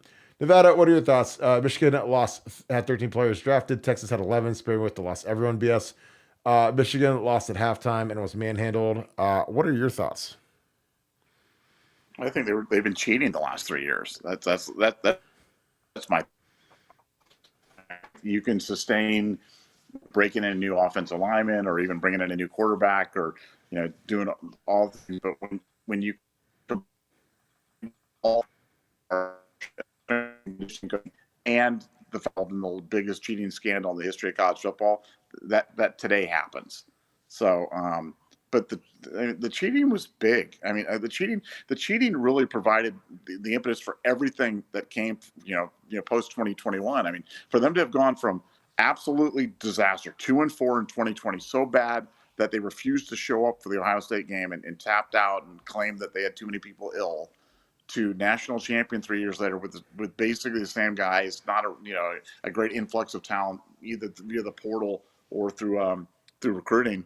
It was cheating. I mean, cheating was the X factor for Michigan, and now it's gone. And now they're like in that Superman movie where he loses his superpowers and he gets beat up in the bar. The difference is that they're not. There's no place where they're going to go and get recharged up again, man. They're just going to keep walking the bar and just keep getting beaten up every time.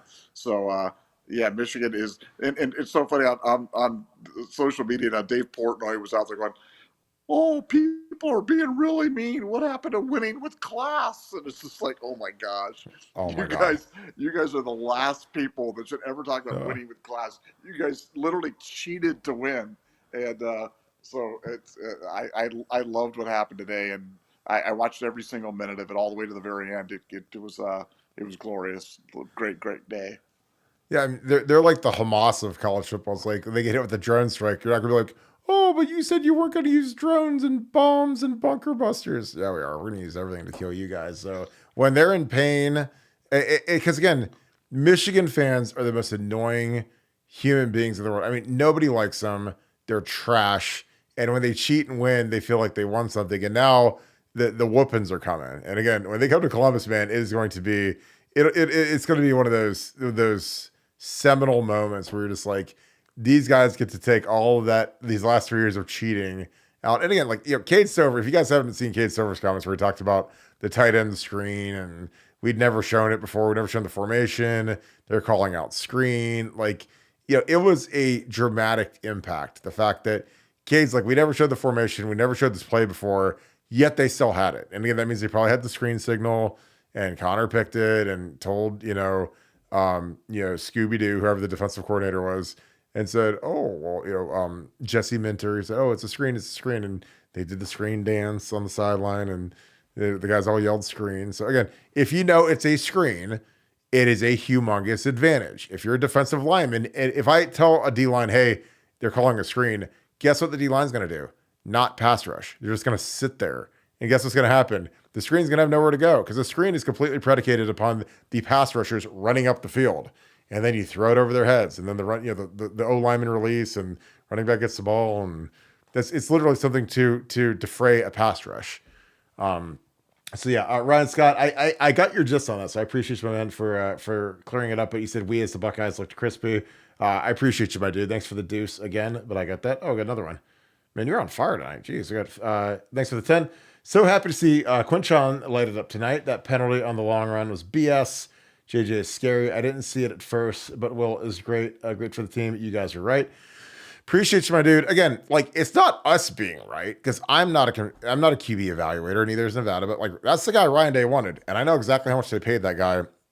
And we broke that he was coming because we knew when Ryan met with him in early December in Dallas, and we knew that Kyle McCord was going to go take his ball and go home. Like, we knew that Will Howard was coming. So we went with it, we broke it, and the rest is history. And I think that he's a dramatic upgrade for the team. Nevada, any thoughts on that? Ryan is happy to see Quinchon light it up tonight. I don't know if the penalty was BS. It looked like a legit hold.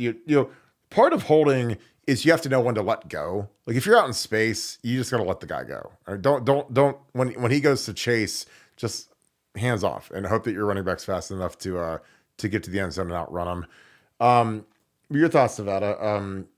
Do you think the penalty in the long run was BS? It looked, again, I was in the stadium. I couldn't see it from far. I watched the replay and it looked legit. G. Scott's just going to let the guy go, which again, that's something that I learned when I took the officiating football class. I learned what I was allowed to get away with and what I could do to hold. And that was one of the smartest things I ever did.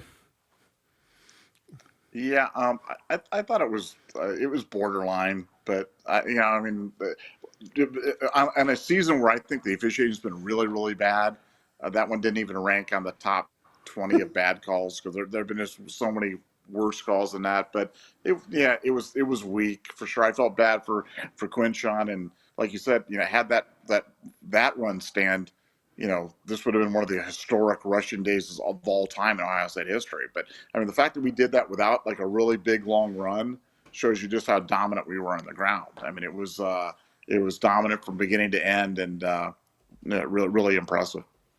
Yeah, I totally agree. Um, Ryan, thanks for the five. Again, you're setting the record. I don't think we've had this many in a row before.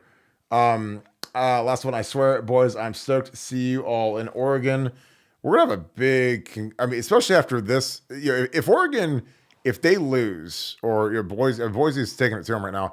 Like, I think we'll have even more people want to go because I think there's some people that probably don't want to go because they're scared we might lose, but I think we're gonna drub Oregon at this point. I mean, this offense, and you got to remember, man, that's Chip Kelly's going back there loaded for bear because at UCLA he didn't have the talent that he had at Oregon. But now he's at Ohio State, man. He's got like it's like he's going back with like a royal flush. He gets to go play poker, and he's like, "Ooh, I can't wait to do this. This is gonna be a blast." Um, Let me see. I got my boy Madamus Prime. What is up, brother? I hope you are doing good tonight. Thank you for the five.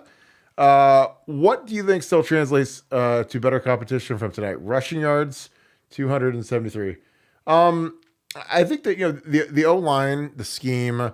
I think it all translates. I think that Chip throws so many different things out there with the motions and the shifts and the play action pass and what he does is excellent. And I think that that's something. And he ran that three tight end stuff, and we might not see that until we play Oregon again. We might not see it for 5 weeks that we were running the three tight ends and unbalanced and loading up one side because he wants teams to have to prepare for that. Because again, that's hard to line up to when you've got four guys to the right side of the center, plus a wing tight end. Like that is not a normal formation that these normal defenses that are used to lining up versus spread offenses. They're not used to seeing three tight ends out on the field in that bunch wing deal that he liked to do. So that'll translate. But I think that he's emptying the bag right now. And again, that's what you need to do when you play these things. Put everything in the world on film, because then you kind of spread these teams that are preparing for you very thin. Because you got to remember when you're getting ready to play a team, you have two practices and a walkthrough, and the practices are each 2 hours long. So when you run all this crazy stuff, like these kids might only get one or two looks at it during the week, and then you have to hope that they know how to defend it. And then there's a chance that you don't even run that stuff. So again, you want to keep these guys doing mental gymnastics as long as humanly possible. Nevada, your thoughts? Again, thank you, ZZM at Madamus Prime Entertainment. Thanks for being an ultra member as well. What do you think translates to better competition from tonight, Nevadabuck?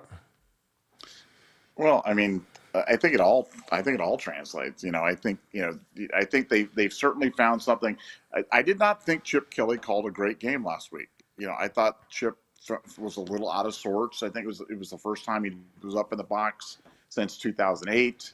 I think there were reasons why it was a little wonky. We talked about that in our post game, that it just felt a little out of sorts. But Chip had it going on, and I think that when Chip's getting it figured out, and then now you've got Jim Knowles on the defense, building on the confidence where they're building a lot of depth right now. They're, like you said, the one silver lining of having Denzel out was you got a lot of play for the backup, and Ohio State's building valuable depth right now. Our defense has given up 3 points a game and 150. I mean, I know it's two MAC opponents and this and that, but there's some other teams that played MAC opponents that didn't do as well as we've done. So I think it all translates over. But the offensive line, this has got to be a big shot of confidence for the offensive line. That's a group that needed it. They even got a high five each from Ryan Day. They said that Ryan Day gave him a high five. It's kind of like Deadpool was like, I don't have any money, but how about a high five? It's like so. I thought that was really nice of Ryan to give them all a high five, and I'm sure they'll be fired up about that all week. Yeah, like I said, I don't know how you can't think that the line didn't take a step and play better and fit better. Again, I mean, you know, I always tell people like the kids aren't robots. There's going to be some mistakes. every game I ever played in, there's always like one or two plays. I was like, oh God, I wish I'd have did this, or oh God, I wish I'd have blocked this guy better, or I missed this guy, or whatever, or I had a missed assignment, whatever. And so, but we really seemed to limit it tonight. And I thought like the coordination was great. I think Western Michigan is substantially better than Akron. And we beat them worse. We shut them out. We weren't slogging. We didn't give up an early field goal like we did against Akron. So I loved everything about it. Again, I love the direction of the team. Ryan Scott, thanks for the 10. Appreciate you, my friend. I will forever love Quinn Ewers after everything he said before and after the game. Was lost. Literally saw three players run into each other on a blitz when they didn't know what was coming.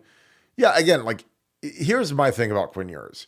That kid, obviously, he left, and people in the media, the local media, lied about him. They were instructed to lie about him from people that were deceitful, and I called them out on it. Yeah, exactly. And so I called him out on it. That the state media came out. They lied. They said that Quinn demanded to be the starter, because he had incentives in an NIL deal, which again is completely illegal. You can't have a playing time escalator, and it's literally completely illegal. You can't say, well, if you're not the starting quarterback, then you don't get your money or whatever. So that's illegal. But they reported that because again, they're not very good at what they do for a living, which is why you guys tune into us, because we want to tell you what's really happening, because that's what we do. And so I called him out on it, and like that family never forgot the fact that I was steadfast and I was like, honest.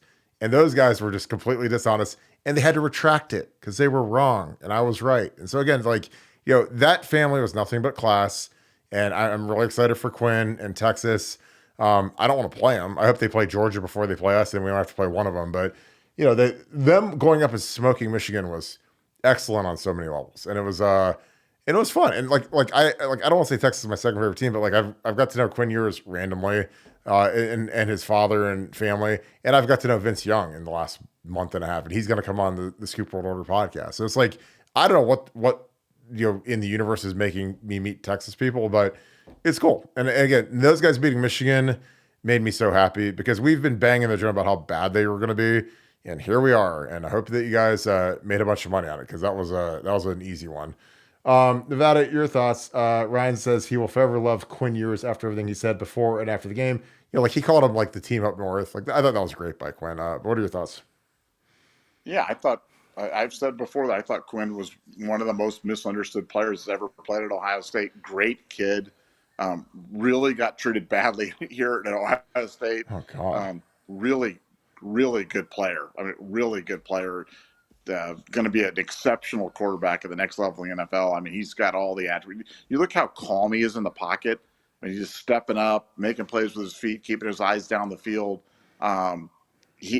That's Aaron Rodgers, man. I'm telling you what, that is Aaron Rodgers, and they got a raw deal at Ohio State, and it's okay. It worked out for everybody, and sometimes these things work out. But yeah, the way they treated him on the way out, that angered me. The way that they tried to do him dirty like that, and I like Quinn. I've always liked Quinn, and like Quinn even more after he violated Michigan today. That was a beautiful thing.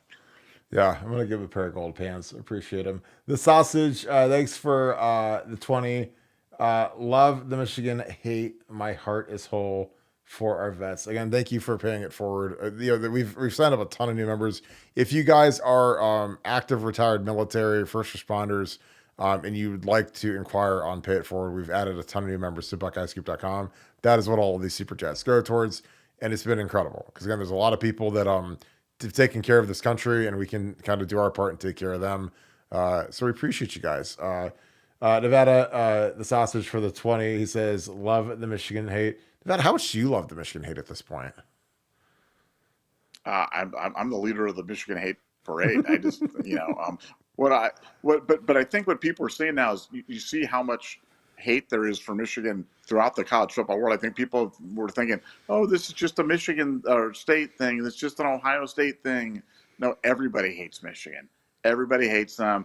And now that they had this happen today, they're like, everybody knows that they were cheating. And now that they're not cheating, that this is what happens when you don't cheat. And it's just great to see everybody pile on them because that tainted, soon to be vacated national championship is going to ring even hollower after this. But today was like the first pricking of the bubble, and the bubble went out, and they're like Bubble Boy without their protection anymore. So it's a glorious day. It really is. Rome 704. What is up, brother? Thanks for the 20. Love the show, guys. Been listening for a long time. Appreciate that. Again, I love it. Never gets old hearing how much people enjoy listening because again, we put a lot of effort. Like I literally left the game in the middle of the game to get home to make sure that we could do the show for the Scoop family and for the folks. So again, I boogie on out of there because I was like, I got to go to work. Like we're working right now because again, we want to kick in with you guys. We want to break some film down, give our thoughts on the game, and hear your thoughts on the game. So I appreciate that very much. Don't get to catch many live shows, but always listen on Apple after work. Appreciate that. Scum Lost Ohio is growing in front of our eyes, and Dagasan Poppy is the man. Money is falling from the skies. Nevada OH. Yeah, Dagasan Poppy's been on a heater. And it's been great. Even he took it on the chin tonight, man. We bet on one bet, and I told Nevada, I was like, we will laugh together or we will cry together, and we cried together. Like, oh my god, it was bad, but yeah, that's gambling, man. You can't win them all. You can't win them all. But, yeah, we won a lot more than we lost. But yeah, today we took one. That was the only blight on an otherwise perfect day. Oh god, was that one broken orbital bone? Just one orbital socket getting broken on our gut. I was like, he's winning. He's winning. Oh, his eye's falling out. Oh, no. He lost his eye. Oh god, little Cam's going to community preschool now. Community college preschool. Yeah. Oh, here we go, Nevada. Ryan Scott, thanks for the 5, my man. I think Yoder is funny. Watch Yoder like magically appear on the show. But the dude is a caricature of a troll, and he's OSU fans to attract engagement. Nevada, I'll let you take this one on your buddy. Yeah. No, he's definitely a master troll. But I mean, the key to being a troll is having good, quality takes and stuff like that. And you can't say stupid stuff like, "We're going to be a national championship contender this year." It's like, it's stuff that's so provably false and so provably stupid. Like nobody believes you were going to be a national championship contender this year. You guys stink, man. You guys are not very good. I think you're looking at 8-4, maybe 7-5. It's going to be a long year for Michigan. And like I said it before, this is as good as it's going to be for a very long time. I mean, look what's coming back. They're losing Will Johnson and Loveland, and both their fat guys on the defensive line. Like they got nothing. There's nothing after that. I mean, there's no salvation. There's no we'll wait till next year. Like they got nothing. And their staff stinks, and Wink Martindale isn't the genius that everybody thought he was. We're like, I said before, I said, here's what he's going to do. He's going to blitz every play, and that'll work against terrible teams, and against good teams that are going to just abuse him because his schemes just stink. He's Don Brown part 2, and you get up against Don Brown, and we hung 62 on him or whatever it was. That's what Ohio State's going to do to this stupid Wink Martindale scheme, the blitz every play scheme. It's not going to work, guys. I'm just telling you. Oregon's 2020, their kicker just doinked it off the post, so it stayed tied. Like Wink Martindale got fired by the Giants last year. Like, I mean, he's not like he was some like guru genius, like, but they paid him like it. I mean, they gave him a 3-year, $3 million a year deal, like he was the best DC in the history of the NFL, and like he didn't have a job.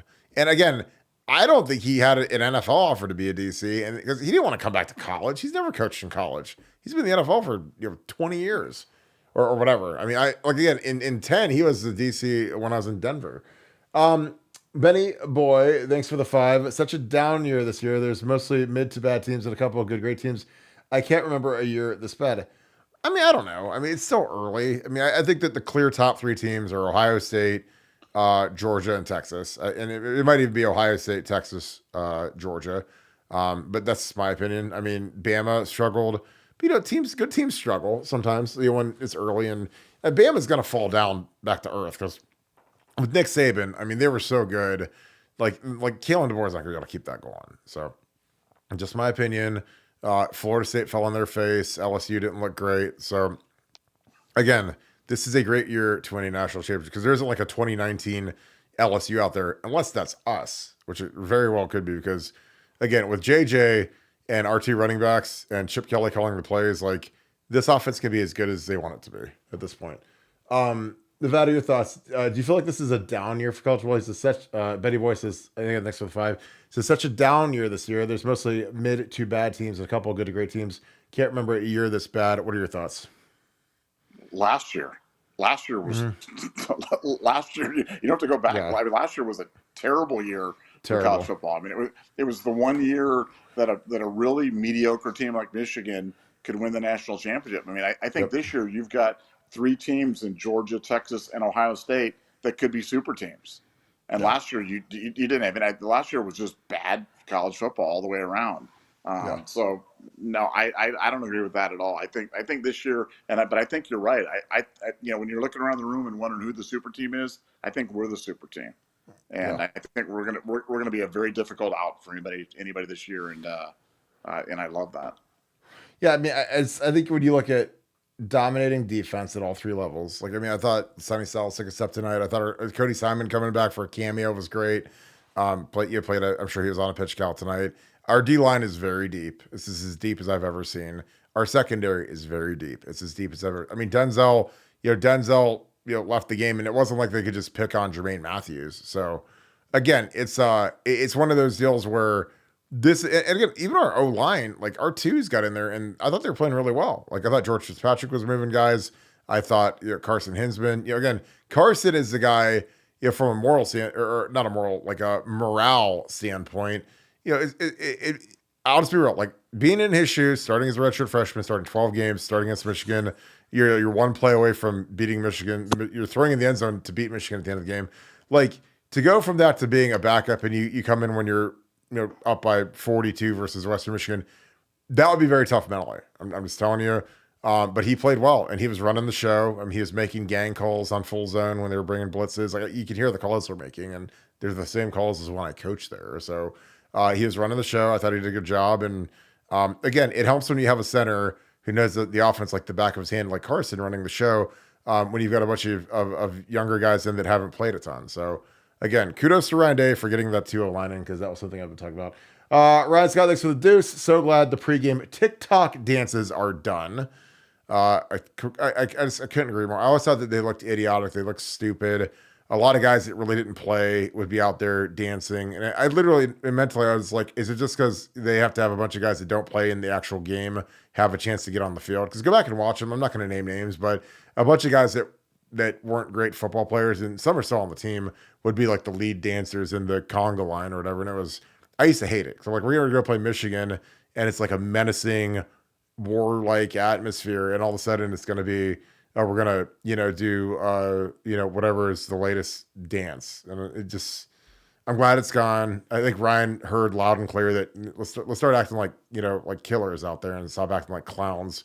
So yeah, Nevada, do you miss the TikTok dances at all?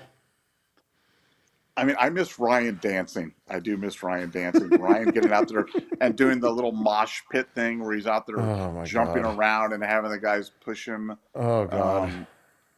Yeah, that I think when I die, you always wonder like what will be your last vision in your thing when you die or something like that. I think it's going to be Ryan Day running around and being pushed in the mosh pit. I think that'll be it. I think that's what I want my last memory of this earth to be is Ryan in the mosh pit. So maybe I'll always have that at least. It's not going to be our dude's broken orbital bone today. No, that'll be number 2. That's number 2. That's number 2, probably. I was like, he can't keep fighting with a broken orbital bone. What's going on? I was like, oh no, they're waving it off. I was like, no. So it's all good. Mike Greene, thanks for the 5. Listen, fellas, I'm not trying to be too picky with Will, but he does have these hot and cold moments. I'm hoping he can continue to get better and stop it. I mean, he airmailed the one, and I think that with JJ, you got to realize you can't overthrow JJ, so you got to just go air that thing out. Like he kind of nursed it and didn't throw the ball to JJ on the one, and then he could have thrown the one to Jelani a little bit better, but I'm not making excuses for him, but it's like, dude, when you're at K-State, man, you can't trust the guys like you get it. It's like if I'm the quarterback and I got Jeremiah Smith one up, like I'm just throwing it as far as I possibly can because JJ's gonna go get it. He never had anything like that at Kansas City. It's like going from driving a like a go-kart to like a Le Mans car. It's like I can really put the hammer down on this thing and get after a little bit. So, um, but yeah, the one I thought the ball slipped out of his hand where he threw that eephus pitch where it went flying up in the air, but otherwise I thought he was solid. He missed the throw to JJ, missed the one to Jelani, but Jelani can also make a better effort on that. I mean, Jelani, like, go dunk on the guy. You're 6'7". I mean, I know that he's got all the talent in the world. I'm like, dude, like, play like a monster. Like, don't it doesn't have to just be nursed into your hands like it's a pacifier. Nevada, your thoughts? Again, Mike, I appreciate you, my man. And again, I don't think you're being too picky at all, but he says try not to be too picky with Will, but he does have these hot and cold moments. I'm hoping he can continue to get better and stop it. What are your thoughts, Nevada? I mean, yeah. I mean, he's not perfect. I mean, he's like Josh Allen. I mean, he's like Josh Allen, where Josh Allen will throw some. I mean, he's like Josh Allen without the turnovers. He'll make some Yeah. throws. Yes. I mean, the difference is Josh Allen turns it over. But is there anybody you want other than Josh Allen to quarterback in your team? That big horse? No. Yeah. That's kind of where Yeah. I'm at with Will Howard. I want that big horse quarterback in our team. And yeah, I think like you said, it's baked into the cake. He's not going to be perfect. He won't hit 100% of his passes. But man, he threw some good balls today. Um, as long as he doesn't turn it over and keeps the team moving, I think this is who he is, and that's what you're going to get from him. And do I expect him to miss that pass to JJ? No, he'll dial that one in. Yeah. But no, he will never complete 100% of his passes. That is for sure. Yes. Adam Kahn next to the 5. That targeting call. What thoughts? I thought it was horrible. I hate the rule. I wish that there was a way that they could legislate it out of the game. Because again, targeting to me is like a malicious attempt to injure. It's not that like what Denzel did. Like Denzel didn't even like launch or he didn't launch. It might have been the crown of the helmet, but when a running back, I always say it's like when a running back lowers his shoulder and changes his plane, like when his head's up here upright, then he hunches over when he's trying to finish a guy, and all of a sudden you hit him head to head. Like, what are you supposed to do? Like account for the fact that he's going to try to run you over? So again, I hate that rule. I didn't think it was malicious. But again, the people that make these rules are always morons, so they don't understand the game at all. So that's what they do. Nevada, your thoughts on that targeting call? We've kind of we went over it, but just to freshen it up in case he wasn't on. Appreciate you, Adam. Yeah, no, it was like the famous, I think it was Potter Stewart or whoever the Supreme Court justice was, where they said, "What's the definition of pornography?" And he goes, "I can't define it, but I know it when I see it." And like targeting, you should just know it when you see it. Like you're exactly right. Targeting, there should be a malicious intent. It was the rule was put in for completely different reasons than that. I mean, that I don't know how you're supposed to stop a running back who lowers his head on you. What are you supposed to do now? I really don't know what they expect you to do. He didn't hit him in the head. He didn't launch. It wasn't malicious. It wasn't violent. There were none of the other indicators there other than the fact that he made contact with the guy's helmet, which with running backs, you make contact with their helmet every single time. With your elbow, with your knee, with your shoulder, with your I mean, there's no way around it. So I thought it was a brutal call, and I don't understand it at all. Yeah, I completely agree with you. 4.0 creator, thanks for the 5. Thanks for being an awesome member as well. Do you think that Oregon loses a few of these recruits that Phil bought if they start losing? I think that's always a thing that you have to worry about with NIL. When some of these kids, again, I look at Florida State. Like they're the perfect example where those guys are bought and paid for, and they've got their defensive linemen are driving Lamborghini trucks and all that stuff, and they play like they should be driving like a Yugo, or whatever's the crappiest car in the world that you can think of. Like that's what they play like. So yeah, I worry about that, but that's part of the team culture. That's part of the thing that you kind of bake into the cake. And again, you have to really kind of audit who you give money to. Cause we give money to Caleb Downs, who's been a pro, who's been excellent at Quinshawn, JJ. And then you paid a lot of these guys to return. So again, it worked out. Like Ohio State has handled NIL better than anybody in the country. And it's not even close. Basically Will Howard came in, he's excellent. There isn't a single guy that they've given money to that they've added through the transfer portal that hasn't been a humongous character addition to the program. So again, that's exactly what you want. Because again, once they're here, at least for the year. So they've hit grand slam home runs with every single guy they brought in and paid a substantial amount to. And again, thank God for NIL. And I know people say, Kirk, you're an idiot, you're dumb, whatever. I've heard it all. But without NIL, we don't have Quinshon Judkins. We don't have Will Howard. We don't have Caleb Downs. And I'm telling you, I'm going to enjoy these last, however many weeks ago, these last 3-4 months, because watching those guys is just unbelievable. Because they're some of the best players we've ever had at the school. And thank God we'll have Caleb back for next year. Nevada, your thoughts. Do you think that Oregon loses a few of the recruits Phil Knight brought in if they start losing? What's your opinion on that? I mean, possible. I mean, anything's possible. I think, to me, probably the more interesting angle on that is just the number of recruits that may circle back and consider Ohio State, considering how glamorous the program is, and how now the program is, and how highly regarded the program is, because that's really going to become the story of the college football season here the next few weeks. It's going to be Georgia, Texas, and Ohio State. And if Ohio State keeps playing like this, we're going to get a lot of people's attention, because if you don't want to play in a defense like this, then we don't want you. You know what I'm saying?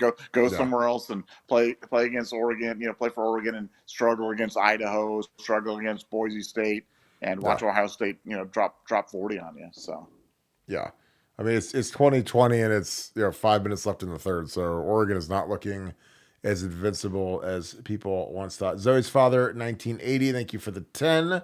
I'm going to do, we've got Benny next, and then I'll get to your next one.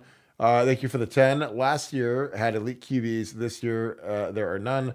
Last year had more elite teams. This year, most of the Blue Bloods are struggling or losing to Group of Five. In no factual way, you can see that last year was worse.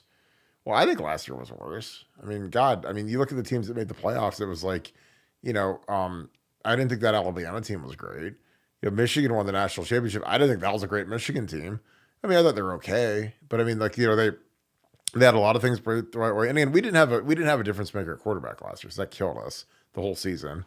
I thought Washington was maybe the worst defensive team I've ever seen, like in a national championship game. I remember watching their film leading into Michigan. I was like, Michigan's going to kill these guys because they were so unsound fundamentally, and from a gap perspective, that the way Michigan ran the ball, I was like, this is going to be a literal hot knife through butter. And within the first quarter, it's like they had like 200 yards rushing, a bunch of 70-yard runs. Because again, when you're not gap sound and you play a team that is a physical running team, it is going to be an absolute. It's like throwing a snowball in hell, basically, where it's just not going to survive. It's going to just completely evaporate, and that's what happened to their defense.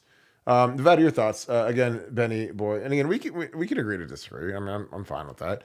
Last year, he said had elite QBs. This year has done. Last year had more elite teams. This year, the most Blue Bloods are struggling or losing to a Group of Five. No factual way he said that last year it was worse. Well, I don't know. I guess you're counting Penix and Quinn Ewers and JJ McCarthy, who are 3 first-round picks at quarterback in the playoffs. But I don't know. Caleb Williams stunk, and Jane Daniels won the Heisman. He was good, but I think that there's I think that this Ohio State team would have ran through any of those teams in the playoffs last year, and I think Nevada agrees with me on that. And I think that this year's Texas team would have beaten any of those teams in the playoffs, and won the national championship. This is my opinion. Nevada, what are your thoughts on that? Well, like you said, look at the Final Four teams. The Final Four teams, Washington was a team that literally should have lost 6 games last year. Literally should have go back and look. They literally should have lost 6 games last year. And then you had Texas, who it's hard to argue that Texas last year is better than Texas this year with Quinn Ewers, who's a year older and a year more experienced this year. I think Texas is a clear upgrade. And then you've got Alabama. Alabama last year, just like you said, was a really ordinary team. They got, hammered by Texas at home. And so I compare that to, and then Michigan. And then you compare it to this year where, Georgia, Texas, Ohio State. You've got 3 potential super teams there. So yeah, I don't see it, and I disagree on the quarterback. But I think this year with quarterback, Quinn Ewers, I think is better than any of those quarterbacks. I think Quinn Ewers is going to be an absolute superstar at the next level, and I think he's phenomenally talented. And I think today was we're just scratching the surface. But boy, was he good today. He was so composed, put the ball everywhere it needed to be, and Michigan had absolutely no answer for him. Yeah, and like I mean, Oregon's got Dylan Gabriel, and he's fine. He's not lighting it up tonight, but he's a guy that is projected to be a decent draft pick. The guy at Georgia is the Heisman favorite right now. He's projected to be a first round pick. So again, like if you get to the top four and it's Texas, Oregon, Ohio State, Georgia, like you've got some big time quarterbacks in that group. Again, I have no idea where Will Hard's mid round for Will Hard right now. Again, a lot of things can change. I think he's got a lot of upside. I think that he's never been coached like he's going to be coached with Ryan Ryan Day, and I think that that's going to really dramatically alter his draft stock. Zoe's father. Let me ask you. Hold Sure. on. I just want to ask you a question. What in J.J. McCarthy's game last year screamed that he should be a top 10 pick in the thing? Like J.J. McCarthy would have killed to have any of Will Howard's type of numbers or measurables or anything. Yeah. So, like, I'm not convinced Will Howard can't be a higher draft pick, man. If any draft where I see Bo Nix and Michael Penix and J.J. McCarthy all go in the first round, you cannot convince me that Will Howard cannot be a first round draft pick.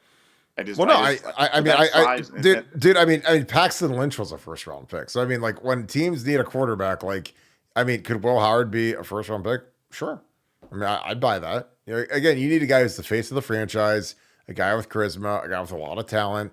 I think Will Howard having his speed and his ability to move around in the pocket is huge in the modern NFL, given how good the pass rushers are. And so again, I'm not against that. And again, I know that you're not saying I am, but I think that Will Howard's got tremendous upside, and he's going to get coached to death by Ryan Day and Chip Kelly. So, I'm all aboard. Like again, the Will Howard Express is leaving the station, and again, at that position, teams do crazy things because like the Atlanta Falcons gave Kirk Cousins $200 million, and then they drafted Michael Penix in the top 10, which makes no sense. So, if you want to bring a guy in who's got he's got the look, he's a good leader, he's got good attributes, he can throw it, like whatever.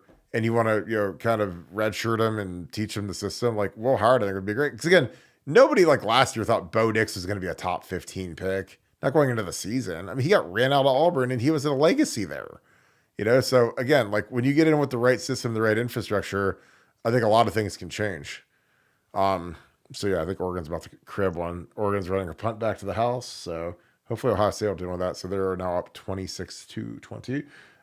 Zoe's father, give me 1 second. This is great. Thanks for the 5. I'm a resident here in Lansing, Michigan, and these Loserine fans are big mad about that whooping today. I love it. Nevada OH. Yeah, right now would be a glorious time to be in Michigan. When I played for the Lions, when I would go grocery shopping, I would wear Ohio State stuff every single time I left the house because we were on such an incredible winning streak. And this is in 09, 1,000 years ago, 09 and 2010. And I would literally I'd wear bright red Ohio State stuff everywhere. Because we'd beaten them since 01, we'd beaten them like 10 straight years. So nobody could say anything. It was the greatest feeling in the world. And I think we're going to get back to that now with Ryan and the way this program is headed. Nevada, any thoughts? Zoe's father says, I'm a resident up here in Lansing, Michigan, and these Loserine fans are big mad about that whooping today. I love it. What are your thoughts? Well, how about Urban Meyer repping the Ohio State gear on his trip up there? He gets it, man. Urban Meyer is the GOAT of goats, and he will always be because he gets it. And the fact that he was sporting the Ohio State gear and the little 7-0 coffee cup and all the other stuff was just he is the best. But yeah, no, it would be a good time to be up there in Michigan because their fraudulent title has been exposed, and all these bandwagon fans that were jumping out at it, pulling out that stuff that they've had in mothballs for 30 years, and now they pulled it out. They're going to go scurrying back into the corner now, like the little cockroaches that they are. So today was a good. It was like the exterminator came to the house and blew one of those big bug bombs into the thing, and all those guys died. So it was great. You know who the Myers are really tight with? Who's that? The Ewers family. Corey Dennis, Nicky Meyer recruited Quinn. So the family got together with the Meyer family, and it's cool. So again, it's funny how things work out because Urban loved Quinn, and I mean, Urban with Quinn would have been as dynamic as you could ever dream. Now, he's not going to run Q power with him, but with what he liked to do and with what Quinn could do distributing the ball, it would have been pretty magnificent. All right, Nevada, here we go. I think I know the answer to this one. Imagine Wolverines. Thank you for the deuce. Who you got next Saturday? O'Malley or Merab, Nevada, OH? I'm going with Marab. Anytime, Oh, here's the problem is that Marab's got like a staph infection and he had some stuff, but no. you can't bet against Marab in a 5-round fight. I'm going Yeah. with Marab. Cardio monster. Yes, He, indeed. he EPO is monster. EPO monster. We need our Chinese dude to be a calcium monster so his bones don't break. Oh yeah, exactly. So, Rome 705. Thanks for the five. What happened to our big leg punter? Little subpar so far. Field goal and punting need to be a focus. We can't lose big games over special teams with all this talent. Um, I didn't notice. I mean, I remember the one punt, but I assumed it was the other guy because they checked the one down to like the 2 yard line, and I was like, wow, that looks great. Now, if there was another punt, I missed it. I apologize. I was transitioning to get back here so I could do the show, but I did not see the other punt. Nevada, was there an issue on one of the punts? It wasn't an issue, but it hasn't been the big boomers for sure. I mean, special teams in general, like the play where we let the ball hit on this and then caught the ball and then thought we were calling a fair catch and had to start for the 6 yard line and stuff. Like that kind of stuff can't happen. It's like the curse of Parker Fleming on the special teams returns. But yeah, I think we got to clean up some special teams. But that's good. It's good that we have some stuff to work on. But yeah, no, the putter has definitely not unleashed the Kraken yet, and so I mean, it was probably like a 40-yard punt or something, but not the big boomers we're looking for. Is that you talking about Jaden Ballard? Yeah, yeah. Uh. Was it Ballard that did that? Yes. Uh, I was like, that was I was like, the last time a Maslin Tiger did something that dumb, and Maslin Tigers aren't the smartest guys in the world. Last time a Maslin Tiger did something that dumb was when Sean Crable hit Troy like 5 yards out of bounds and gave us a first down in the 1-versus-2 game. And I was like, thank you, Sean. Go get that general studies degree at Michigan, baby. That's going to be doing great for you. Oh my yeah, God. that was not good. I didn't even when I saw it in real time. I was like, I don't think you can do that. I don't think you can do that. I thought there was like some rule that I didn't know about or didn't understand, and I'm like, I don't think you can do that. So You can fair that catch was it on the 2 yard line. It's like, well, no. you can't. Not after it bounces and then stuff, and like I know there's everything about that was just not good. It was no bueno. No bueno. Oh, Betty boy, thanks for the 10. I appreciate you. I like you guys, but FSU, Oregon, Alabama, ND, all these teams are not good. Well, we know FSU's not good. That are struggling, losing versus garbage. That Bama team beat an elite Georgia team. I don't, I don't know. Like, I mean, I don't think that is Bama. I mean, Bama still won today. I mean, they played like crap, but I mean, we're like through 2 weeks of the season. I still don't really know who's good yet.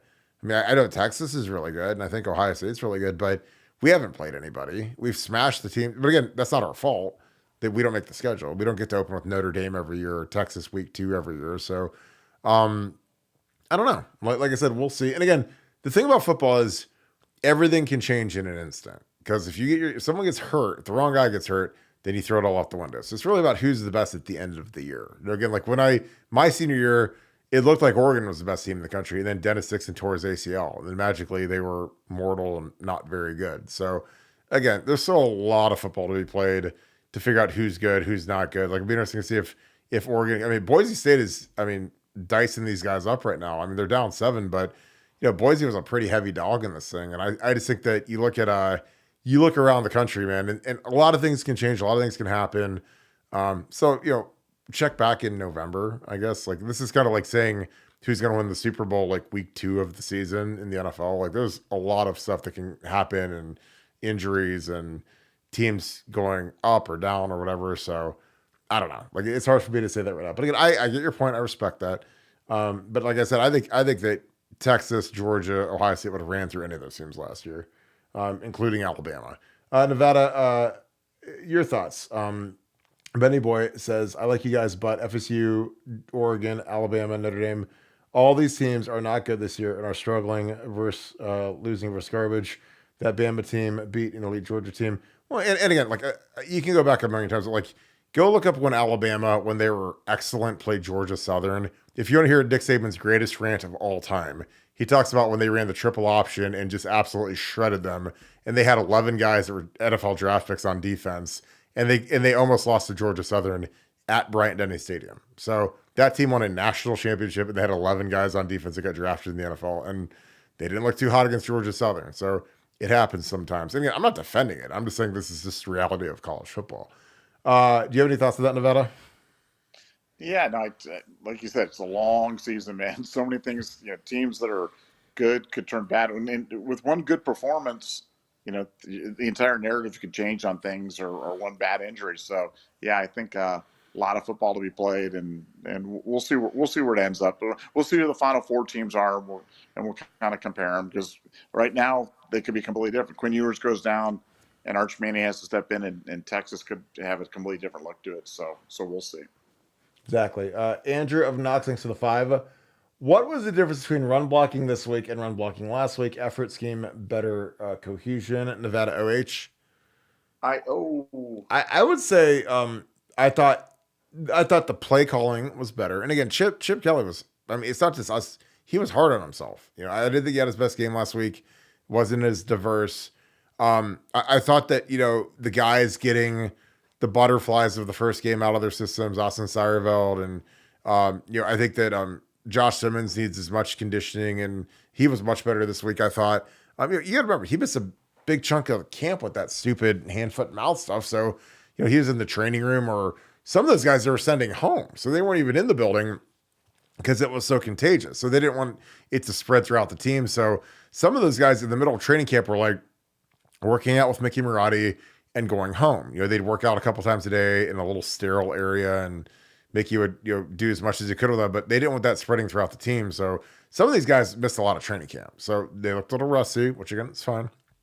And I think that there were some jitters and butterflies, and they're staying downtown and they're busting the thing. And a lot of these guys never played in the horseshoe. And so they're, it takes some getting used to, but I thought they looked really good tonight. I thought Austin Seierveld was good. I thought Seth McLaughlin really had a nice game.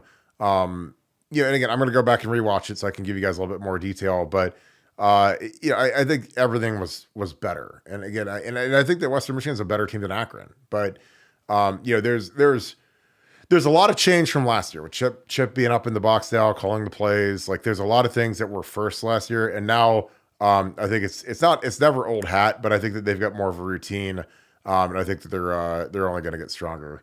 Nevada, your thoughts? Andrew of Knox says, "What was the difference between run blocking this week, run blocking last week? Effort scheme, better cohesion.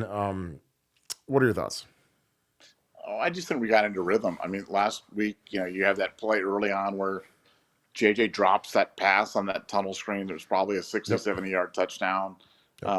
Emeka dropped one after that. And, I just think that we got into rhythm. We avoided some of those plays. We got some first downs, got some things going on. And when you do that and you get a team on their heels and you start running that RPO stuff, it's awful hard to beat. So I think it was just we got into rhythm this week a little faster than we did last week. And the result was 56 points. Yeah, I totally agree. All right, Nevada, let's wrap this thing up. Any final thoughts? Fantastic post-game show. What are your thoughts? Great day to be a Buckeye. The Buckeyes played nearly flawlessly, and Michigan got violated and exposed for the fraudulent bunch of whiners that they are. Not that we didn't call it, not that we didn't tell you that this was going to happen, but it did, and it was great. And I think it's the beginning of the end for Michigan. I think a lot of things are going to come as a result of this, and I think stuff on the sanctions is going to start hitting fast and furious as well as the reality sets in about how terrible they are. So great day to be a Buckeye. Enjoy it, and we'll see you tomorrow. Yep, absolutely. Well, with that being said, we appreciate you guys. We will have a pretty comprehensive film breakdown tomorrow, ready to go. Excited to break down some stuff. I'm going to rewatch the game tonight, get some notes, get some stuff ready to go. So we'll have a film breakdown 7 o'clock tomorrow. Be ready for it. Bring your questions, bring your notepad, learn a little bit of football. So again, I appreciate you guys so much for what you guys do. Another huge show tonight. Again, the number one post-game show for Ohio State football by far. Thanks to you guys. So thank you guys for being a part of the Scoop family, and thank you guys for being a part of what we do. With that being said, if you enjoy this content, please leave us a like, click subscribe, also click that little alert bell. If you want to do something to help beat Michigan, subscribe to our podcast on Apple Podcasts and also subscribe to it on Spotify. Leave us a 5-star review. Again, we appreciate all that you guys do. The platform is growing tremendously. Spread the word. Tell your friends, your coworkers, your neighbors, whoever. Go sing about it. Go talk about it in church. We're eating donuts after mass tomorrow. Again, I appreciate you guys so much. Again, thank you to all you guys that said hi to me today at the game today. It was really cool. Love meeting all you guys. Anywhere I'm at, if you guys ever see me and I'm out and about, like, I love saying hello to everybody that enjoys the show. So thank you guys for that. I hope you guys have a great rest of your night. Again, there's a couple good games on. It's weird having these Big Ten games on this late, but when you have Oregon and USC playing night games, it's really cool. I love it. So I'm excited about that. I'm going to go finish editing this and go check out a little bit of football. So with that being said, thank you so much, Buckeye Nation, and thank you, Scoop family. We will talk to you guys tomorrow, 7 p.m., kind of in that little window before the Sunday night game starts and the 4:30 NFL games end. So we'll try to time it up with when the Browns end into the Sunday night football game. So I appreciate you guys. I hope you guys have a great rest of your night. Go Bucks.